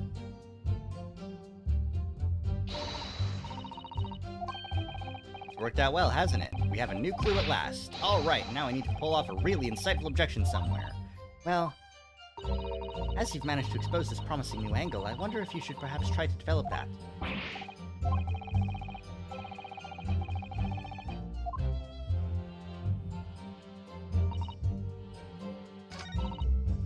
Hold it! Coincidentally, what were you doing there that day, though? What do you mean? The art school you attend, what's it called? Ah, yes, it's the Thorndike Academy of Fine Arts. According to Mr. Sholmes, that's just in the vicinity of Brixton Road, which is some 10 stops away from the scene on the Underground. I believe you mentioned before that you also live on Brixton Road, isn't that right? So why then would you have been walking along Briar Road in the middle of the East End? Well, it's because, oh yes, of course, I thought it might make a nice picture. And this is a student of art. City-dwelling artists can't all paint grand urban vistas. That's right. I happen to like the crumbling look of that part of town. Perhaps quaint would have been a less grating term. The point is, she's definitely hiding something. Yes, seems she's not going to be forthcoming with the truth. Trying to hide why she was there that evening. It must mean there's a reason for her not wanting us to know. That's the key to this. And you, Mr. Shamspeare.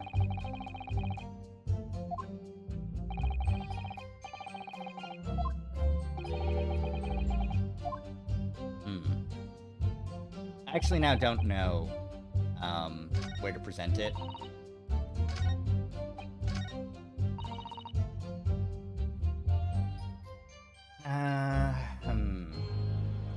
Present here.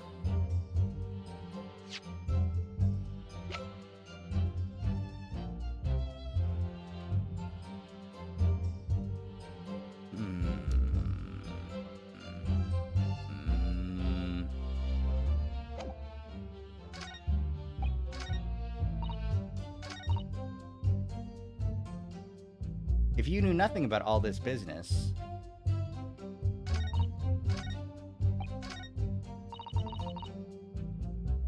Okay, I think presenting the envelope or the card, or the other part of the envelope here, or on statement 4 would be good. Objection! Nope. Damn it!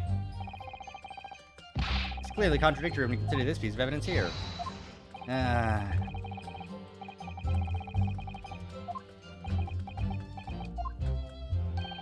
I think perhaps that itself is the contradiction. Indeed. Time for a rethink.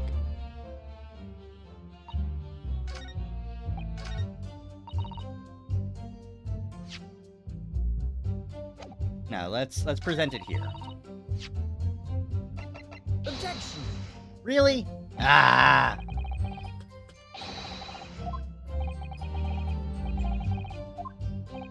Well, you know, I was just playing devil's advocate. Yes, you do appear to have something of the devil in you, Mr. Naruhodo. Says the man merrily dishing out penalties. Sato!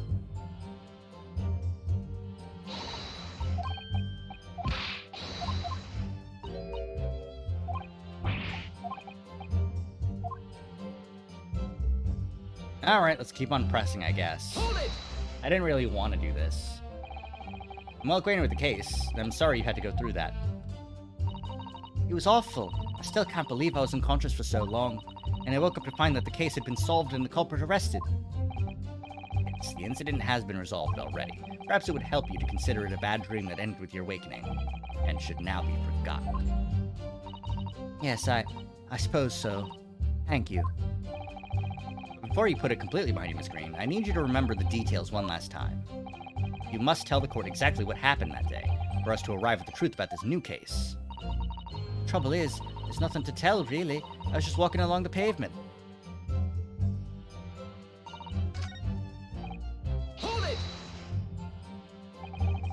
A tavern, you say? Which one? It was the Slug and Salad where I did tarry. 'Tis a jewel in the East End. A little unexpected, I feel. What do you mean, Lord Van Zeeks? The Slug and Salad offers unusually fine dining, for the locality at least. Not an establishment you'd expect to be patronized by a man with not even a crumb of bread in his room. It's true, the menu lists premium crusts of bread and glasses of water, in different levels of cloudiness. I would have expected Grubb's Grubbery in the local vicinity to be more appropriate for your means. Watery soup and mushy peas, or rather, soupy water and pea-like mush. All equally appetizing. I just wanted to try some water in a different pub for once. What's wrong with that? How different can water really be? Or perhaps there's a more plausible explanation. A specific reason why he had to go to that particular establishment. Agreed. The fact that on the day of all days he dined at a place he wouldn't normally. And it does stand out. Mr. Shamspeare's own actions on the day of the incident 6 days ago were slightly suspicious.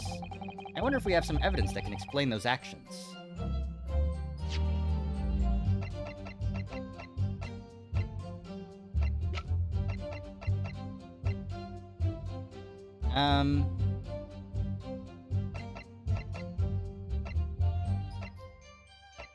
I mean... Did he get the money already? Oh, Mr.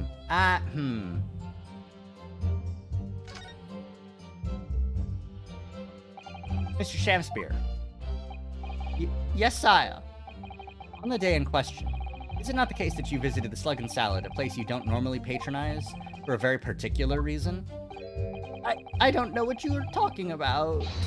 Pray, if thou hast some purpose, speakst. Very well, I'll present the court with evidence. Evidence that explains why you had to be at the Slug and Salad that day. Namely...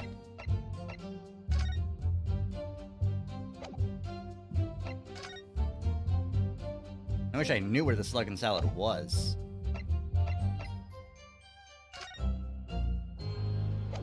And there's the coins.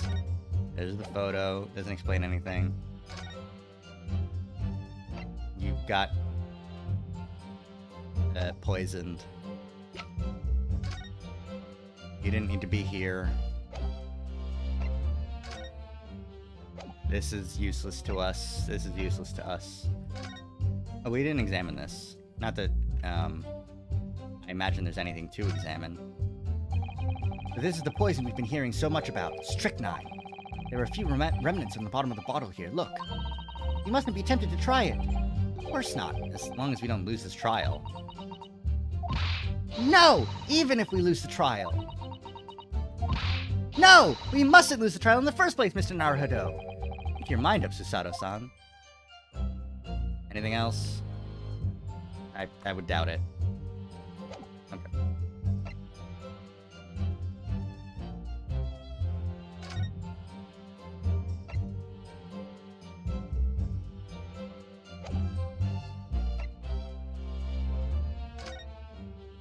It was open rather roughly.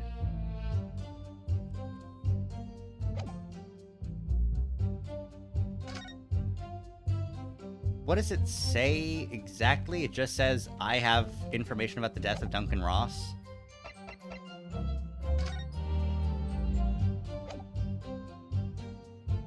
I don't know. This, maybe. Either. Oh, no, yeah, no, because I had matters to attend to. Take that! Damn it. Alright.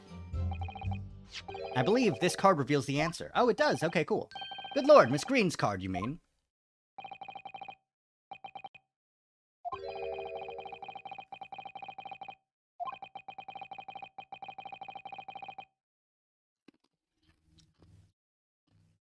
Huh. So it does say that. I didn't know that. It is a matter of utmost importance. Mr. Shamsbury, your actions in the afternoon of Miss Green's stabbing are exactly as described in this note. Ah! Personally, I find it hard to believe that it's a coincidence. Don't you, Mr. Shamsbury? Well... Excuse me. Can I say something? Yes, Miss Green. That card was delivered to me. It doesn't have anything to do with this odd man, does it? Well, you'd think so, yes, but it's hard to believe it's merely... My lord, may I? May you what, Miss Green? I'd like to make something very clear about that card. Very well, then. You may amend your testimony. Include details about the peculiar note. Oh. This note was delivered to me at my address. It's nothing to do with the odd man next to me here. Hold it! It doesn't have your address listed on it. I think you said that you received it the day before the incident, didn't you? Yes, that's right. There appears to be no indication of the sender's name or address on the envelope. It was in my letterbox, and that's all I know, I'm afraid. I've no idea who sent it. I have information regarding the death of Duncan Ross. Who is this Duncan Ross, please? A friend of mine. You attend the same art school I do. He passed away in a tragic accident a month ago now, though.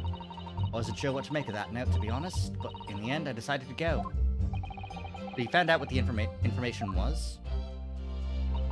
Of course I didn't. You're not thinking straight.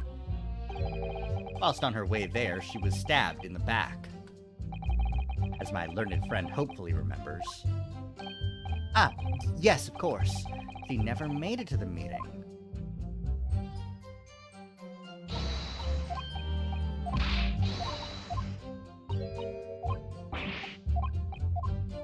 Now it's time to yell out an objection.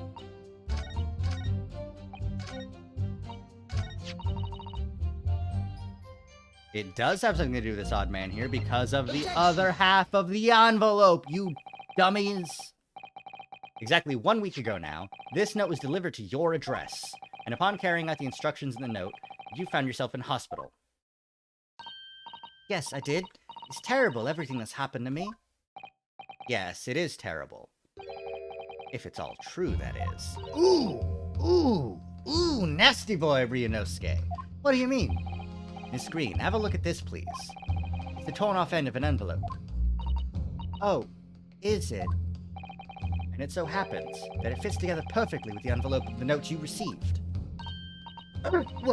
Where did you find that? In Mr. Shamspeare's room. Eh? In my room? Mr. Shamspeare, do you perhaps remember this note from somewhere? Well... Your actions that afternoon followed the instructions in the note to the letter. Come to the Slug and Salad on Briar Road at 5 p.m. on 17th, and so that's exactly where you went. Let me ask you again, Mr. Shamspeare. You already knew about this note, didn't you? And you, Miss Green. What did I do? As this torn-off end of the envelope proves, the note was originally in Mr. Shamspeare's room. But how is it that it came to be in your possession? I don't have the first idea. I'm just a fledgling artist after all. There is only one explanation. You broke into Mr. Shamspeare's room and stole it. You did what? Sorry, thou hast what? Thou were in my room? What on earth do you want with me? It would seem that both witnesses need to testify again. Ugh. Miss Green. Yes? Whilst you have the court's sympathy, I'm sure, for the suffering you've endured in recent events, anyone found to be giving false testimony in a court of law will be duly punished. Please bear that in mind.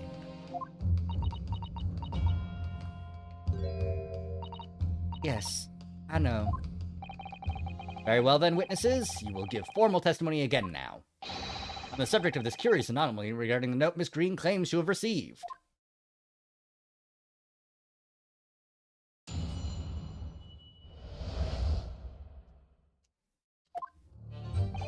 I do remember now, 'twas a week ago, peradventure, that note was delivered unto me. On the day therein I did tarry a long hour at the Slug and Salad, yet nobody came. Thereafter, on the evening I shared the company of the Japanese fellow, I did see the note had vanished. I don't know what you mean. You think I snuck into this man's room, do you? Why would I? I can point out the villain here, and as for that torn-off piece of the envelope, I don't know anything about it. Alright. Useless! It's pressing time! You now claim to have received this letter, do you, Mr. Shamspeare?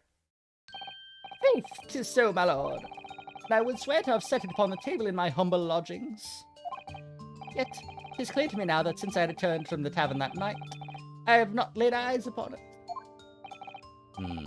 Well, that being the case, young lady, it would appear that your testimony was a lie. Is that what you think? How unfair of you to think I'm the one lying. Beg your pardon? I'm just a fledgling artist, as I said, and fledgling artists don't lie. That note was delivered to me at my address. Besides, you all know who the liar around here is. That's true, Miss Green. How do you explain the facts? This part of the envelope was, without question, found in Mr. Shamspeare's room. I don't see why I should explain. Sorry? I'm a fledgling artist. My job here is just to say what happened, and that's all. It's your job to give the explanations and the proofs. You're the fledgling lawyer.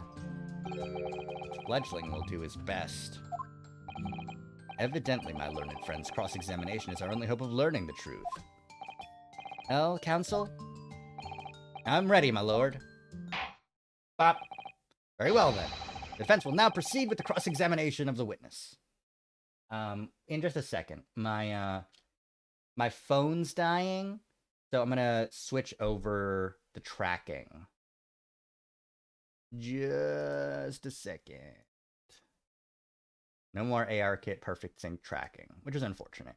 But I gotta charge my things. All right, let me make my way over to the charger.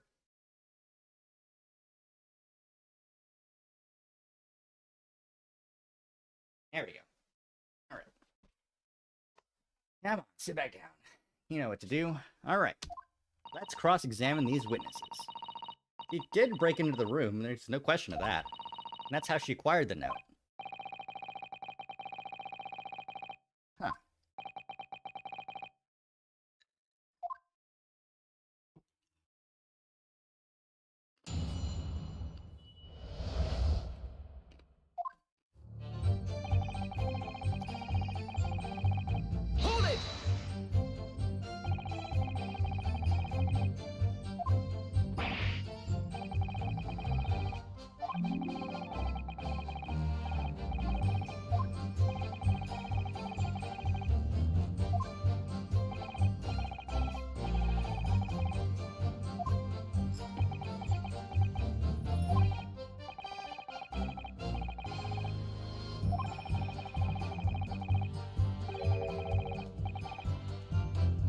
We were by some small measure acquainted. Hmm.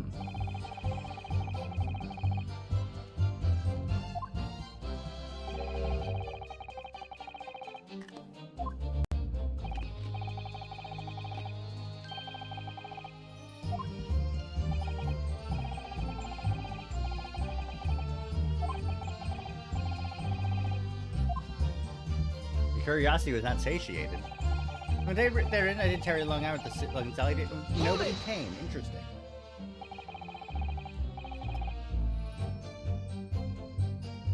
Oh, shit!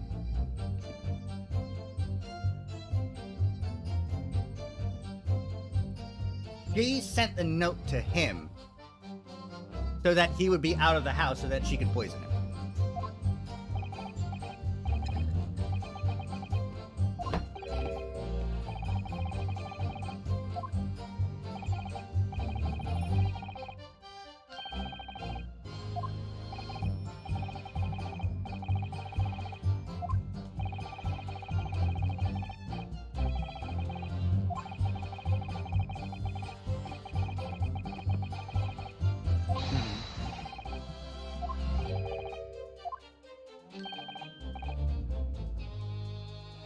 Lies.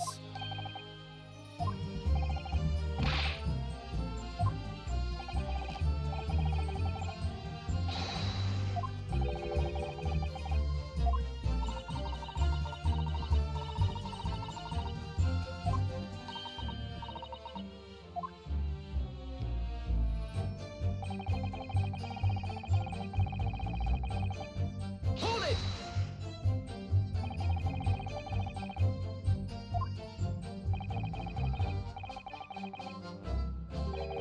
I am busied with greater ideas.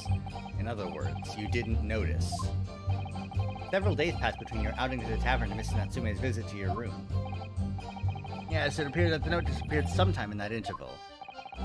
Such idle thoughts ne'er occupy my mind. I am busied with greater ideas. Again. And yet during that time, Miss Green was comatose in hospital, was she not? Clearly then, she could not have been stealing things from Mr. Shakespeare's room. Ah, yes, of course. It's all some sort of misunderstanding, isn't it, Mr. Prosecutor, sir? You have so far failed to give a satisfactory explanation as to how you came by the note. Ah. I am not here to advocate for your defense, madam. I won't tolerate inconsistencies in your story. You would do well to remember that. Oh, dearie me. What's Lord Van Zeek's getting at?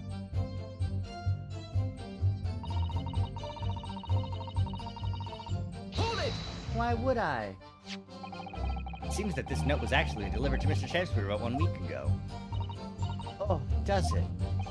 But for some reason, it ended up in your possession. I can't think of any way that could have happened except for you breaking into Mr. Shakespeare's lodging. Objection! But for what reason would the witness have done that? I won't deny that Miss Green's possession of the note would appear to defy logic. However, until and unless her involvement in this case can be proven in some other way, any further pursuit of this note is meaningless. Miss Green could only have come to be in possession of the note by stealing it from Mr. Shakespeare's room. And yet, there's no obvious reason why she would have done such a thing. What if there was some other reason she broke into his lodgings, though? Yeah, you should pursue that idea. We're close now, I can feel it. Close to a breakthrough.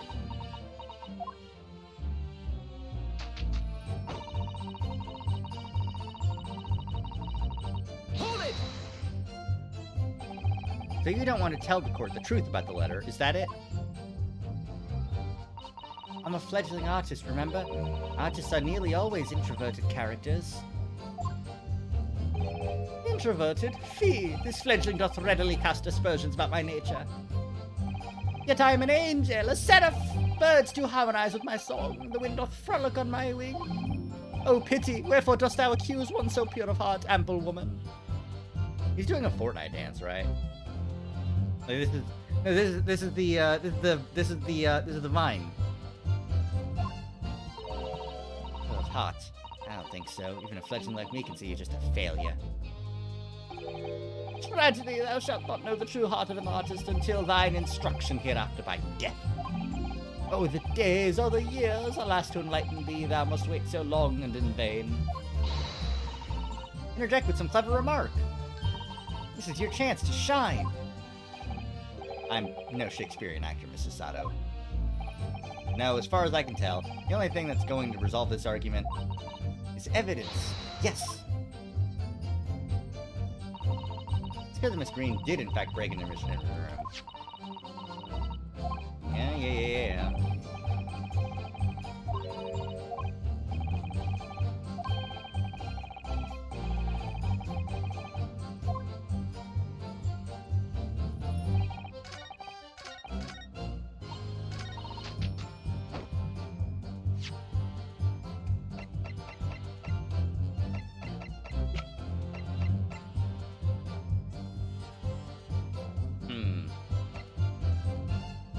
So...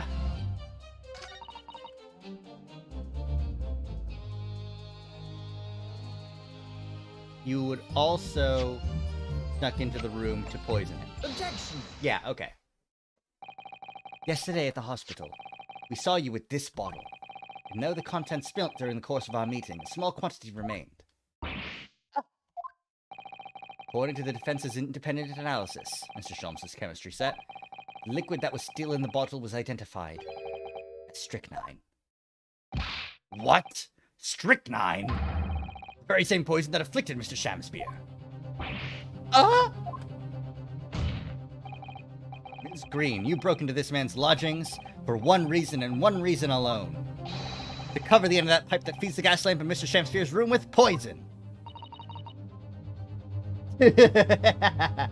Just Shamspeare looking at her like, you did what? It was you bitch? And can this be? You broke into my room? May seem incredible to the court. But from the remaining clues, there is only one logical conclusion that we can reach. The person who attempted to take Mr. Shamspeare's life with poison was you, Miss Olive Green. Oh dear, oh dear, oh dearie. Splat, splat.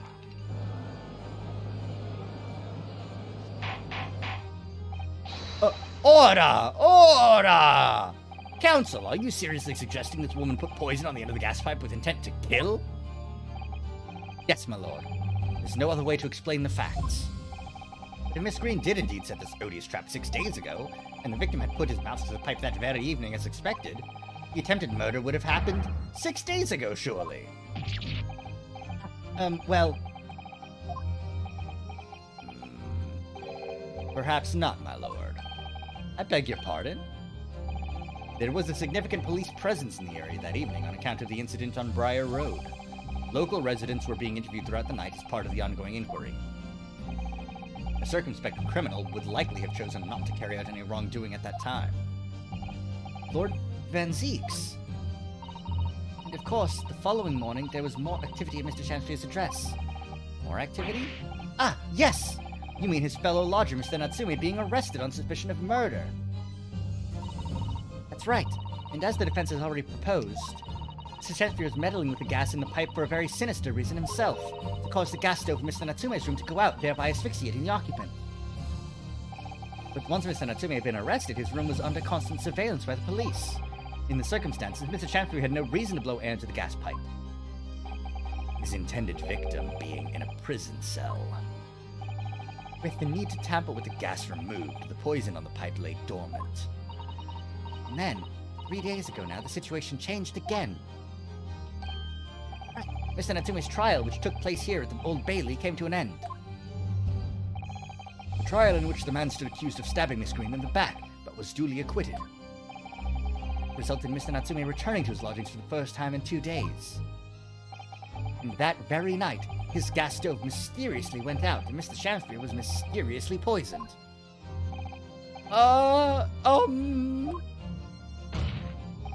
In conclusion, the poison that was present on the mouth of the gas pipe had been put there in the victim's room some 4 days earlier. Maddie! With that new understanding, it becomes clear that this letter was all part of the plan. What plan? Yeah, that's what I'm talking about. The court will call that the note gave instructions to visit the Slug and Salad at 5 o'clock, and that the recipient should tell nobody else. The reason for those instructions are now clear. To ensure that the lodger would not be at home at the stated time. To make sure I wasn't home. Exactly. While you were out, Miss Green could safely slip into your room, knowing that she wouldn't be disturbed. You mean to say that letter was written by Miss Green? Yes. And in order to cover her tracks, she took it away with her when she left. Just as she smeared poison over the mouth of the gas pipe in your room.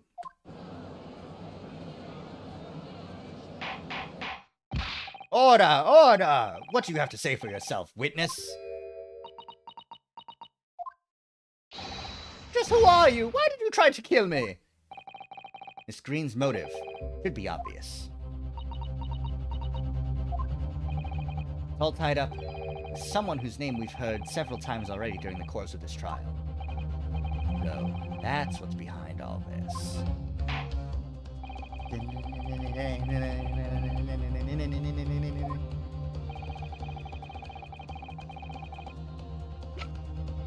Mr. Duncan Ross, victim extraordinaire.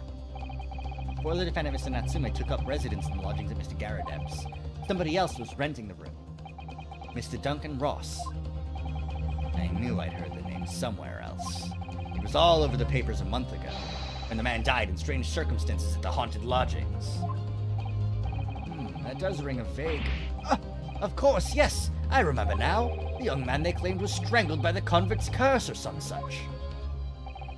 Sadly, my lord, it wasn't a curse of any kind, nor was it an accident. The man died as a result of Mr. Shamspeare blowing into the gas pipe and causing gas to leak into the room.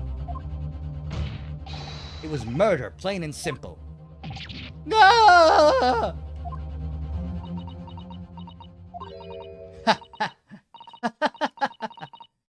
Well, what do you know? The world is so unfair. Curses, curious deaths. It's all people care about. If it's an interesting story, they want to know. It doesn't cross their minds that real people are involved. And once they're bored, just 1 month later, once the story's lost its appeal, everyone's forgotten him. You mean you? Duncan was... Mr. Ross was Miss Green's fiancé. Fiancé? You may not have known until now who Miss Green really is, Mr. Shamspeare. But she's known exactly who you are all along. Because you're her sworn enemy. The murderer who took the life of the man she was to marry. Marry! Miss Green, is it not the case that in order to exact revenge on Mr. Shamspeare, you smeared poison over the end of the gas pipe?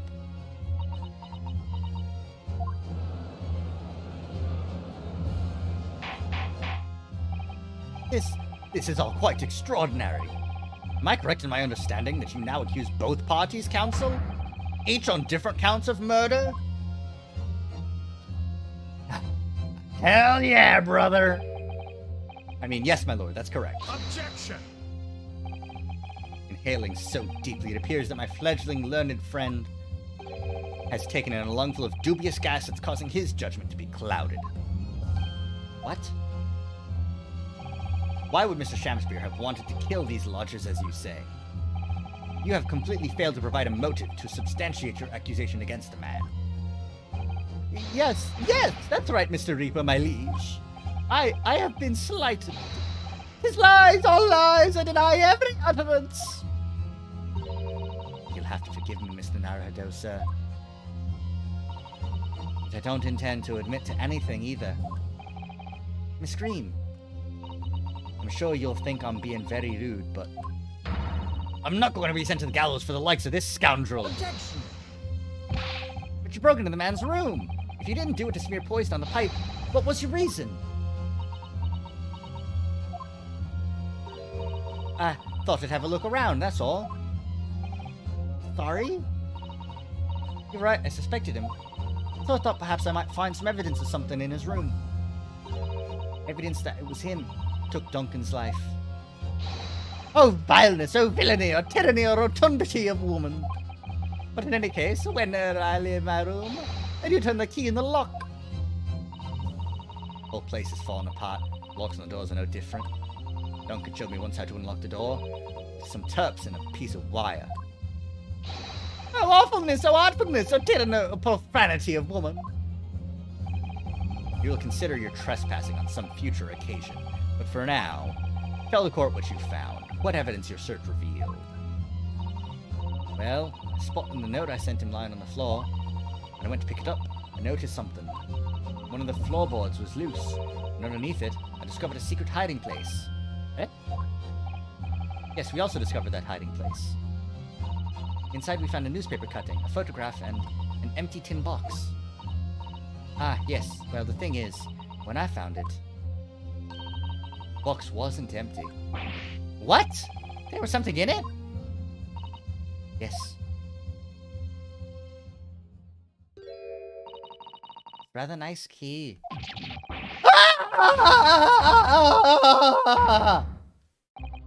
What are you doing with that?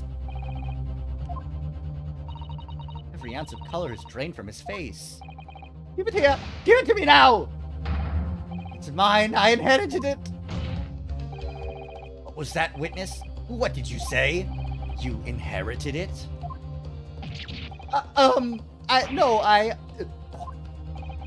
What's all this about? He inherited that key. It was obviously important to you since you'd gone to such lengths to hide it. So I took it. I don't know what it's for, but you took something precious from me, so I took something precious from you. So what if it means you can't open something now? I don't care.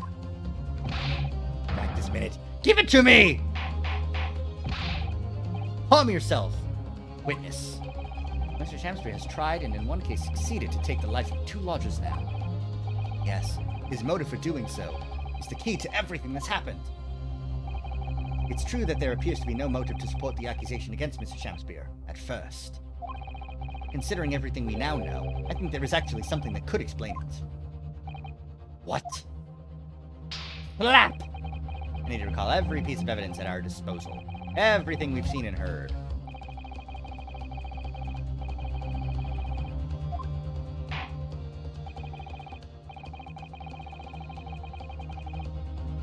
I'm curious, though. I wanted to see if there was a keyhole in this picture. No keyhole in this picture. I don't know where the key goes, you know?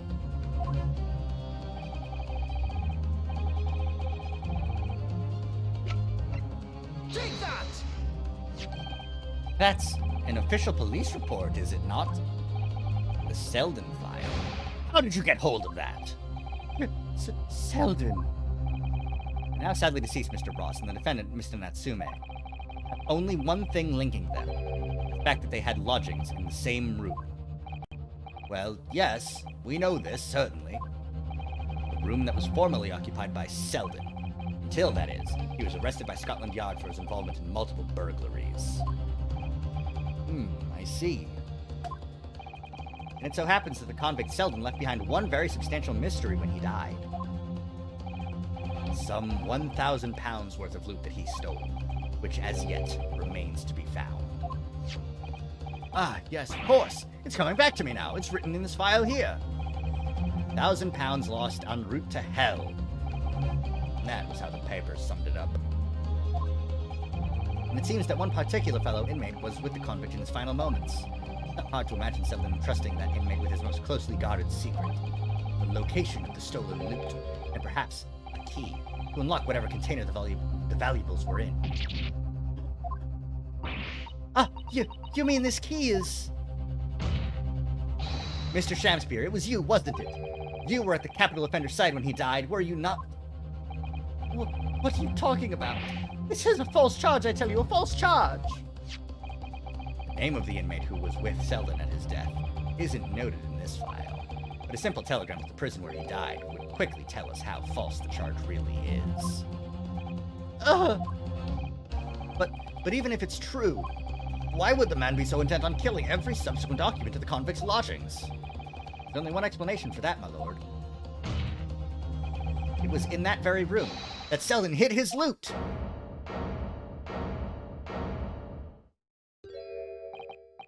So it all comes out.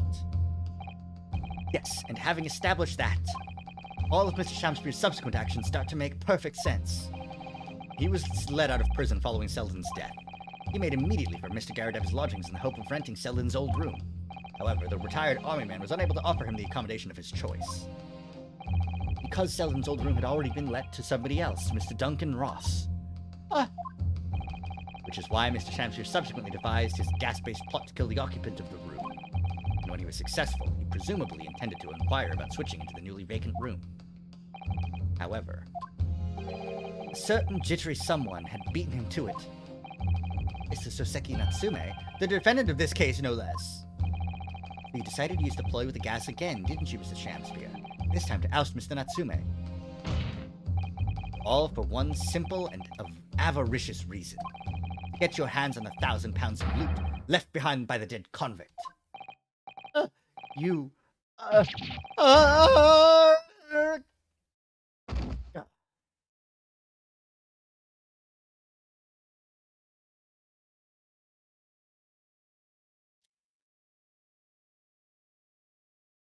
It's like I'm gonna snuff it before they get to stretch me neck.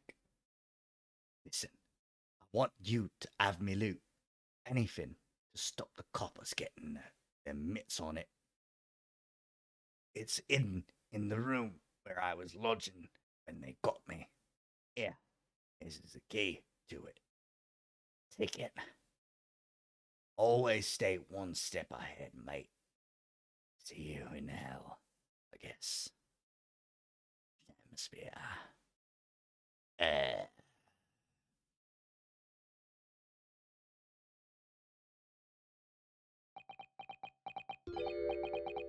Mine. It's mine. Loot is mine.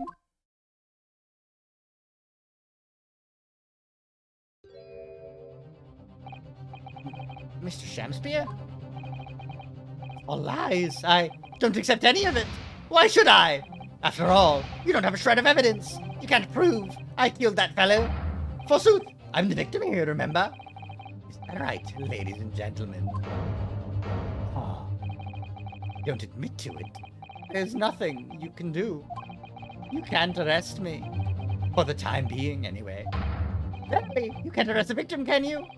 Isn't that right, ladies and gentlemen? I'm so close. I just need a few more hours. I swore to myself that I'd get my hands on it, and I can almost taste it now. You think I'd just give up? There's no question in my mind now. This man's guilty through and through. But he seems so utterly intoxicated by the idea of that loot. I'm afraid that however hard you press him, he'll never admit to what he's done, Mr. Naruto. There is a way. Pardon? There's one way I can finish him.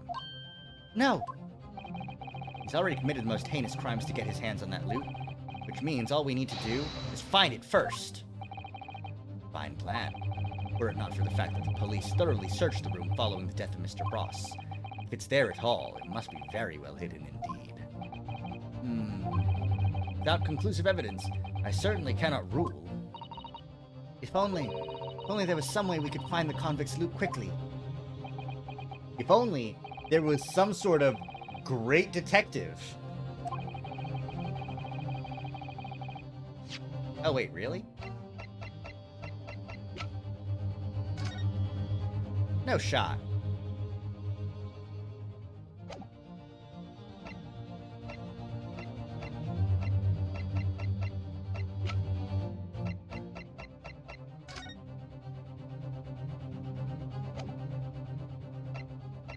We don't have it already. Or rather, I think we may well have something that can help us find where that loot is hidden. Really? Huh, okay. Let's see. We've got the envelope. We've got the capital offender's file. Data of natural causes. 1,000 pounds of loot.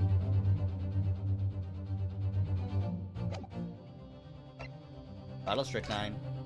This thing. But the issue is that this doesn't have a picture of a keyhole anywhere. We've got the painting. We've got the gas meter. Maybe Soseki's gas meter?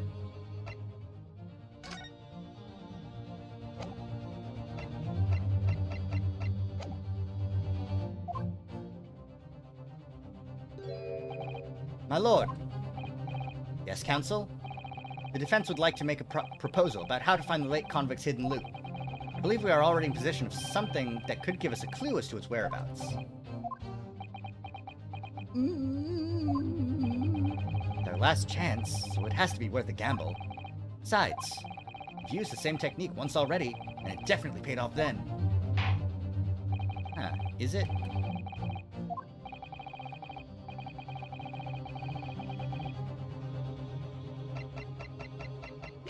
Maybe it's in the gas meter. Take that!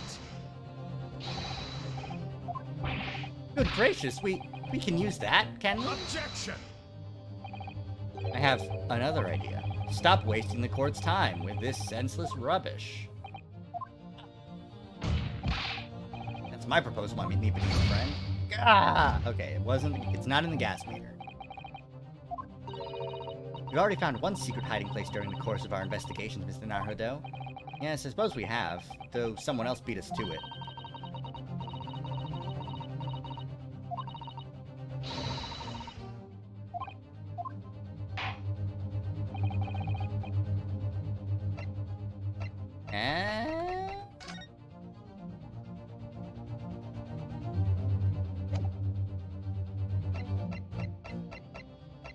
The handprints?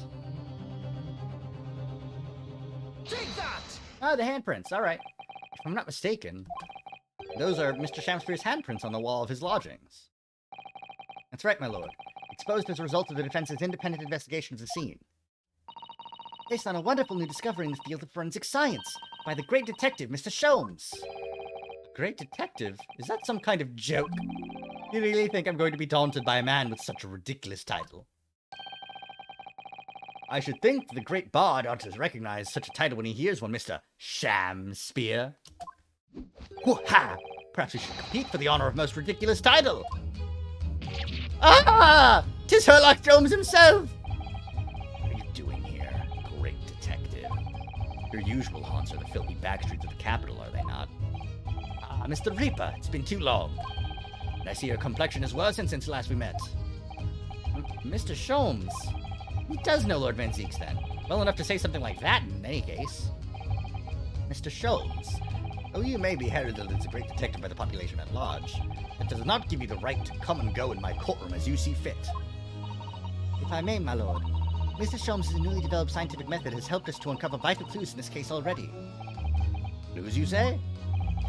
I call them skin prints, my lord. My method identifies every location touched by an individual under scrutiny. It's the method by which we were able to ascertain this gentleman's gas pipe activities. Ah! You need only a small sample of something the individual has previously touched to make an indicator solution. In your case, sir, I used the teacup you had been holding. Elementary! So now, Mr. Naruhodo. Ah, yes! What am I to use as a sample to make the indicator solution this time? Thank you for offering to help, Mr. Sholmes. When the convict was arrested, he was living in what is now Soseki-san's room. We need a sample to help locate Selden's loot that's hidden in his old room. What form will the sample take? I mean, all of the key on Miss Green. We will need something of Selden's in order to create the indicator solution to find his loot. And something the convict owned happens to be in the possession of somebody listed in the court record. On my word, Mr. Naruhodo, your powers of reasoning appear to be on the up. So, which particular person do you have in mind? From whom can we obtain a possession of the late convict Selden to create the indicator solution? Miss Olive Green herself. Give us the goddamn key. Miss Green. Me? What do you want with me? The key around your neck, if you please. Sorry? That key belonged to Selden. There'll be remnants of secretions from the man's skin on its surface we can use. Very true. That is the sample we need. Using it, we can create the indicator solution required for Mr. Sholmes' skin print seeker and find out exactly what Selden touched in the room that he used to rent. Ah! Mr. Shamspeare has one great to another, I assure you. If the late convict hall is hidden somewhere in his former lodgings, I shall uncover it in no more than 30 minutes. So, Mr. Shamspeare, the truth is well within our grasp now, and as such, you will never get your hands on Selden's stolen wealth. In that case, I'll gladly let Mr. Sholmes have this key. No! Give the key to me! The detective shan't have it! It's over, Mr. Shamspeare. No! No! We're out of options now. There's only one thing left for you to do. Admit your guilt! Whoa! Oh, shameful spear! Despair! Be thy name! Damn, he popped like a balloon. Eat shit, idiot. Get fucked.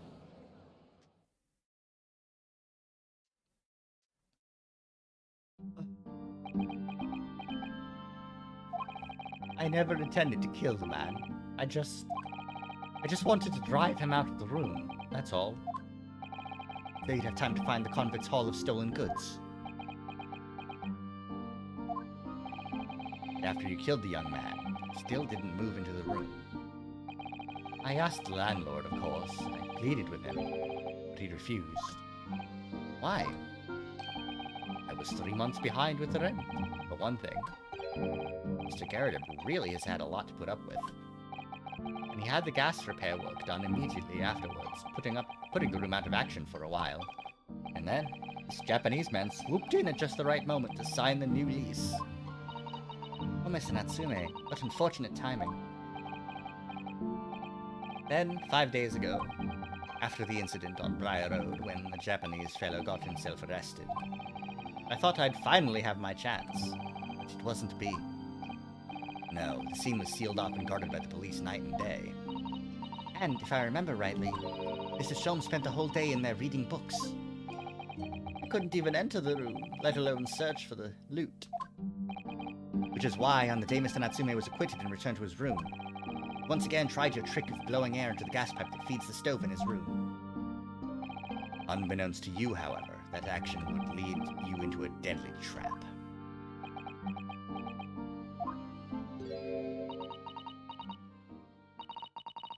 William Shamspeare. How does it go? To be or not to be? That is the question. From Shakespeare's Hamlet, Act 3, Scene 1. And let me tell you, in your case, it's not to be. That is the answer. You deserve to die for what you've done.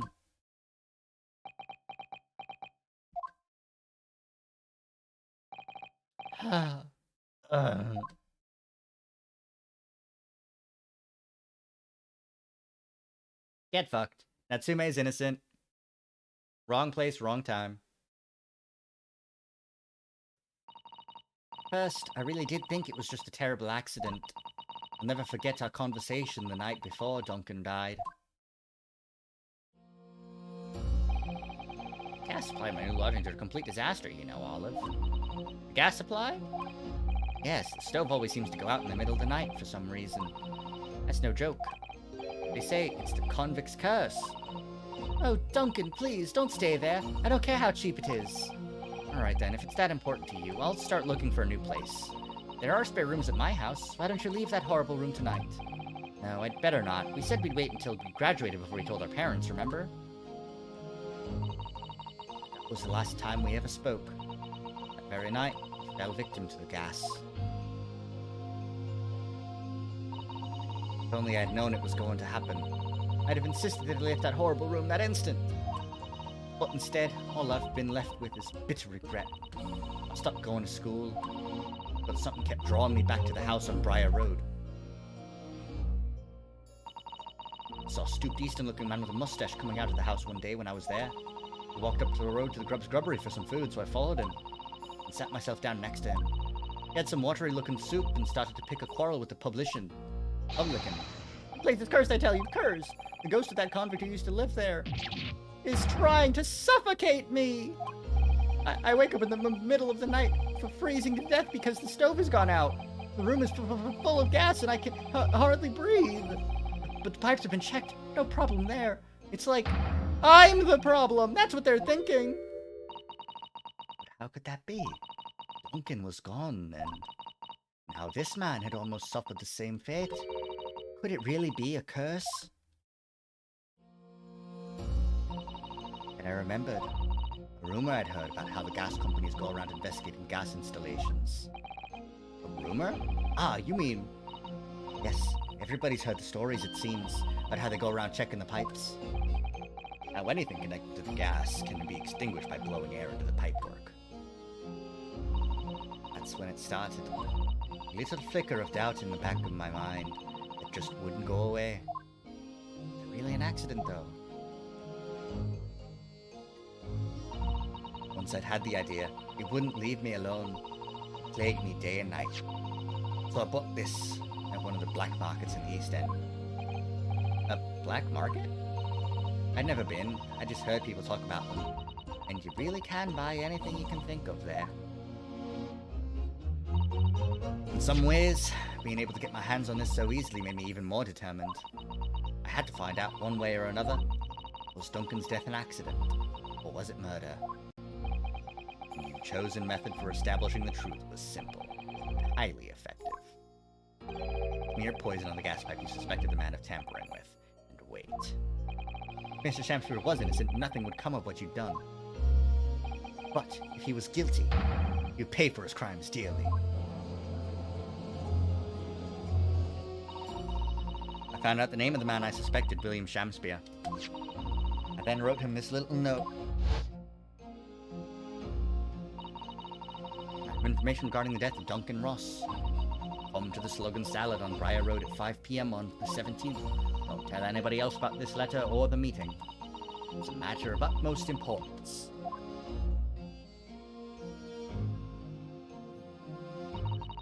He'd done it. I knew that would worry him enough, so he'd be sure to go. So I waited to see if it worked. Of course, Mr. Shamspeare followed the instructions to the letter. Worked out where the gas pipe was straight away. Plus, me had a good amount of the poison I'd bought all around the mouth of the pipe. All the time praying that the devil's work wouldn't be done, and that it was all just some wild fantasy. Actually, no. All the time praying the devil's work would be done, and that the culprit would get his just deserts.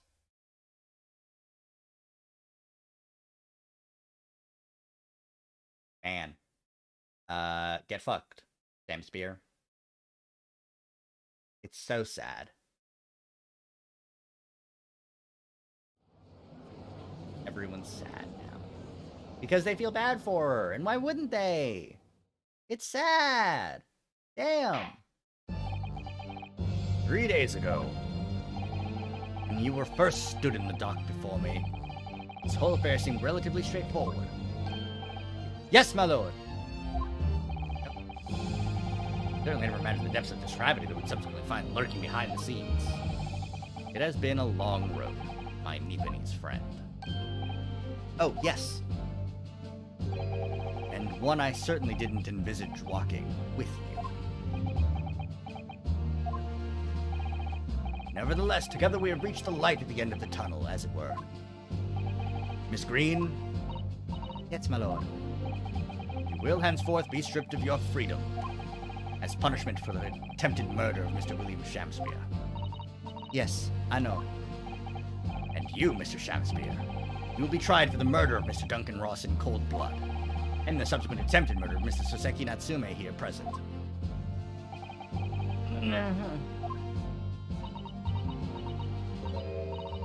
Mr. Naruhado. Ah, yes? Yesterday, at the hospital, when you and your friends stopped me from ending your life by drinking what was left in the poison bottle. I wasn't myself. I can't even really remember what was going through my mind. be or not to be? I suppose. That's a question that's so hard to answer, it seems. Well, personally, I'm glad of your being here, Miss Green. Oh, and I'd like to believe that it's a blessing Mr. Shaftesbury didn't die when he ingested the poison. For your sake, at the very least.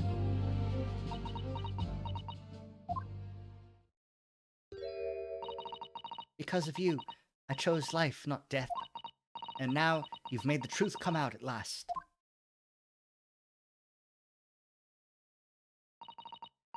Really, I can't thank you enough. Oh, Miss Green. Mr. Soseki Natsume. Yes, my lord. The court declares that you are exonerated from all blame in this matter. Accordingly, I would call upon the ladies and gentlemen of the jury to present a verdict of not guilty. We are in full agreement, my lord. In that case, I hereby declare the defendant...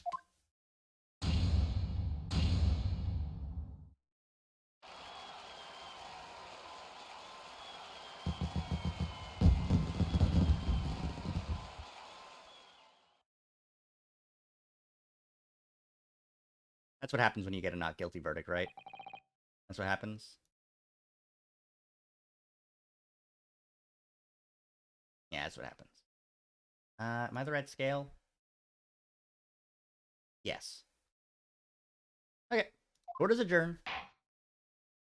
I don't have any sound effect for that, and that's a good thing.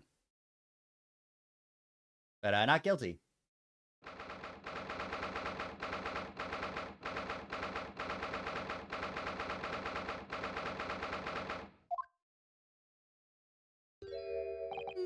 Oh, yes.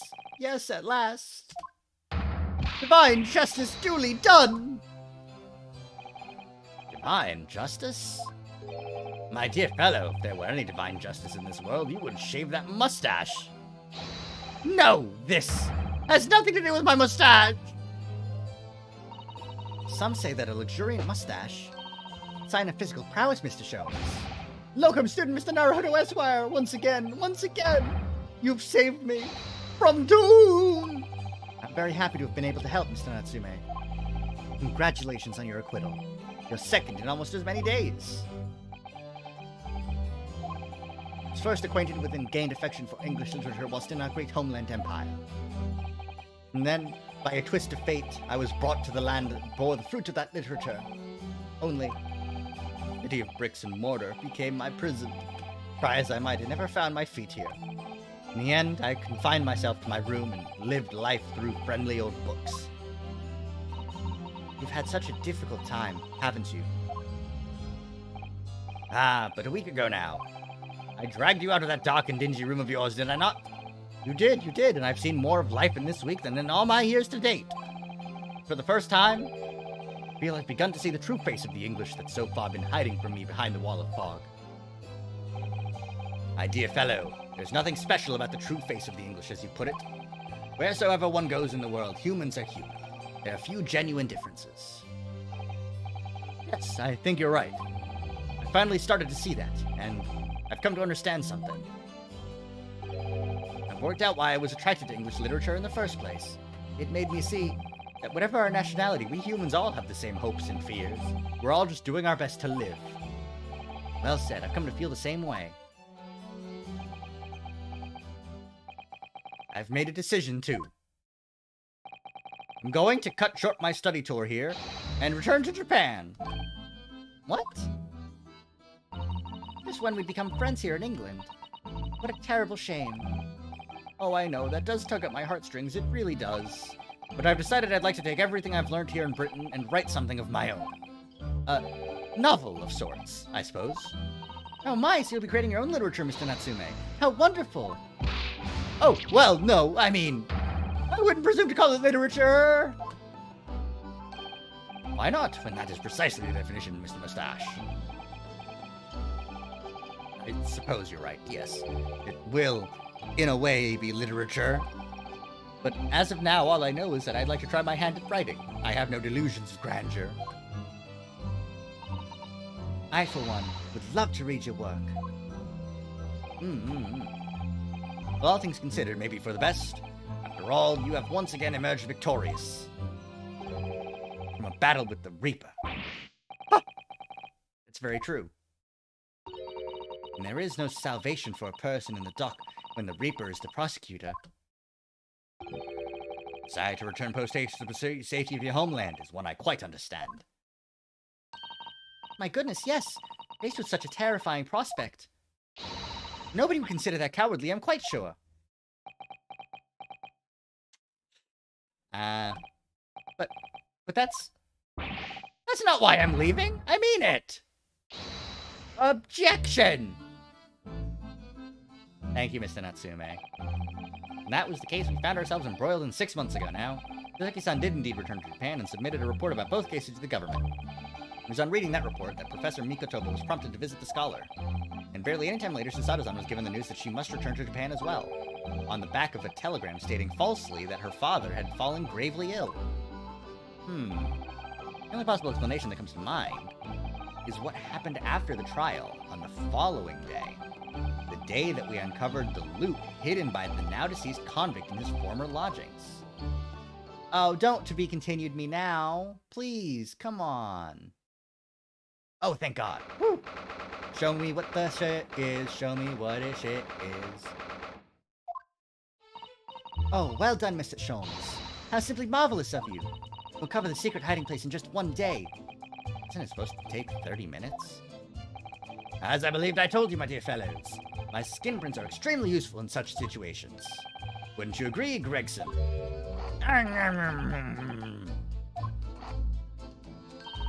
Reggsy's been happily munching in agreement this whole time, you know, Hurley. Happily? I think perhaps humorlessly might be closer to the truth. So, it transpires the man fashioned a hiding place in the ceiling. And what's in it? What exactly is the loot? Let us look then, if you're ready. Let's examine the late burglar's hall. What the is that?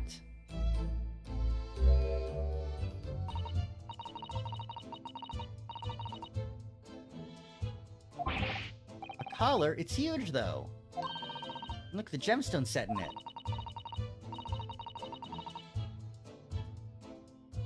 A huge collar with a bee on it, with blood and gems in it. It's the Hound of the Baskervilles. Oh, have you noticed on the inside there? There's some dark stains. You don't think they could be blood, do you? I mean, there's quite a lot of it. Second thoughts, perhaps I won't have it as a belt.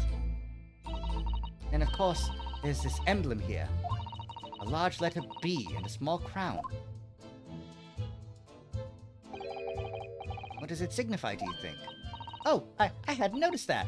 I feel as though I've seen that emblem somewhere before. You know, where could it have been? It's enough of that, I think. What? What's the matter with Mr. Sholmes? The color is drained from his face. Well, Inspector, I believe you ought to be taking this, oughtn't you?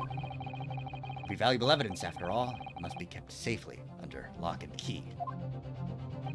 Ah, yes. Get your grubby hands off that, you lot, and hand it over, now! Oh, shit. Oh, shit. Never seen a collar that large before, and all those jewels certainly look to be extremely valuable. That's not what stood out the most to me. At least, not once I'd noticed it. Those dark marks on the inside of the collar. Those stains. Could they really have been blood?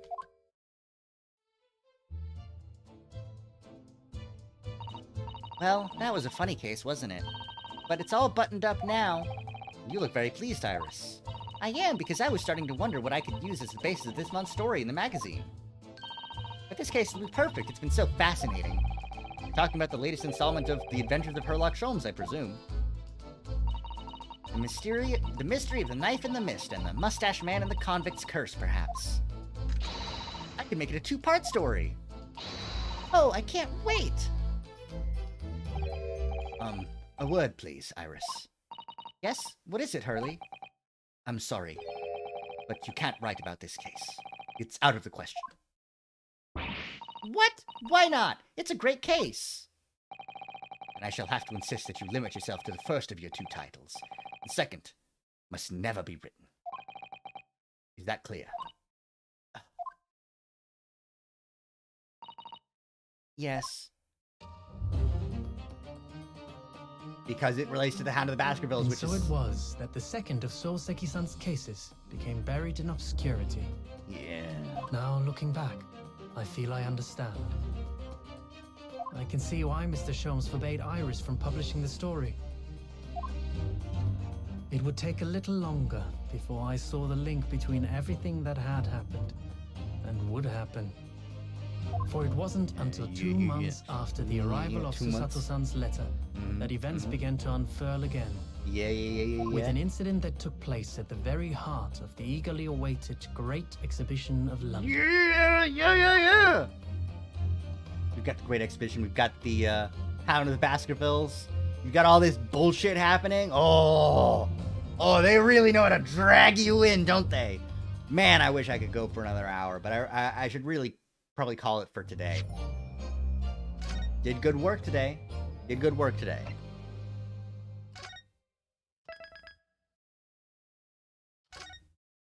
All right. Did very good work today. But I don't have my my guy here. Let's move our guy over here.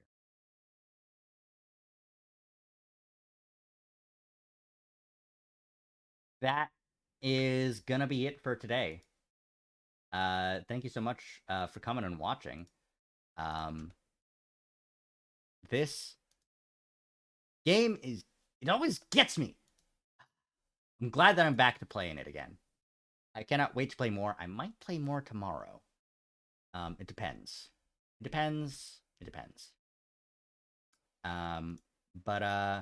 yeah. Thank you everybody so much for coming by and watching. I hope everyone likes my funny hat. I did put it on just for this stream. And we'll see how I'm feeling tomorrow. I might have some other stuff to do, but I really do want to keep playing. I might do my stuff earlier in the day and then finish off with a stream later in the evening. That might be what we do. So keep an eye out. Keep an eye on the socials. Join the Discord if you want to. And I will see y'all next time. All right. Let's see. Is there anybody live that I can raid?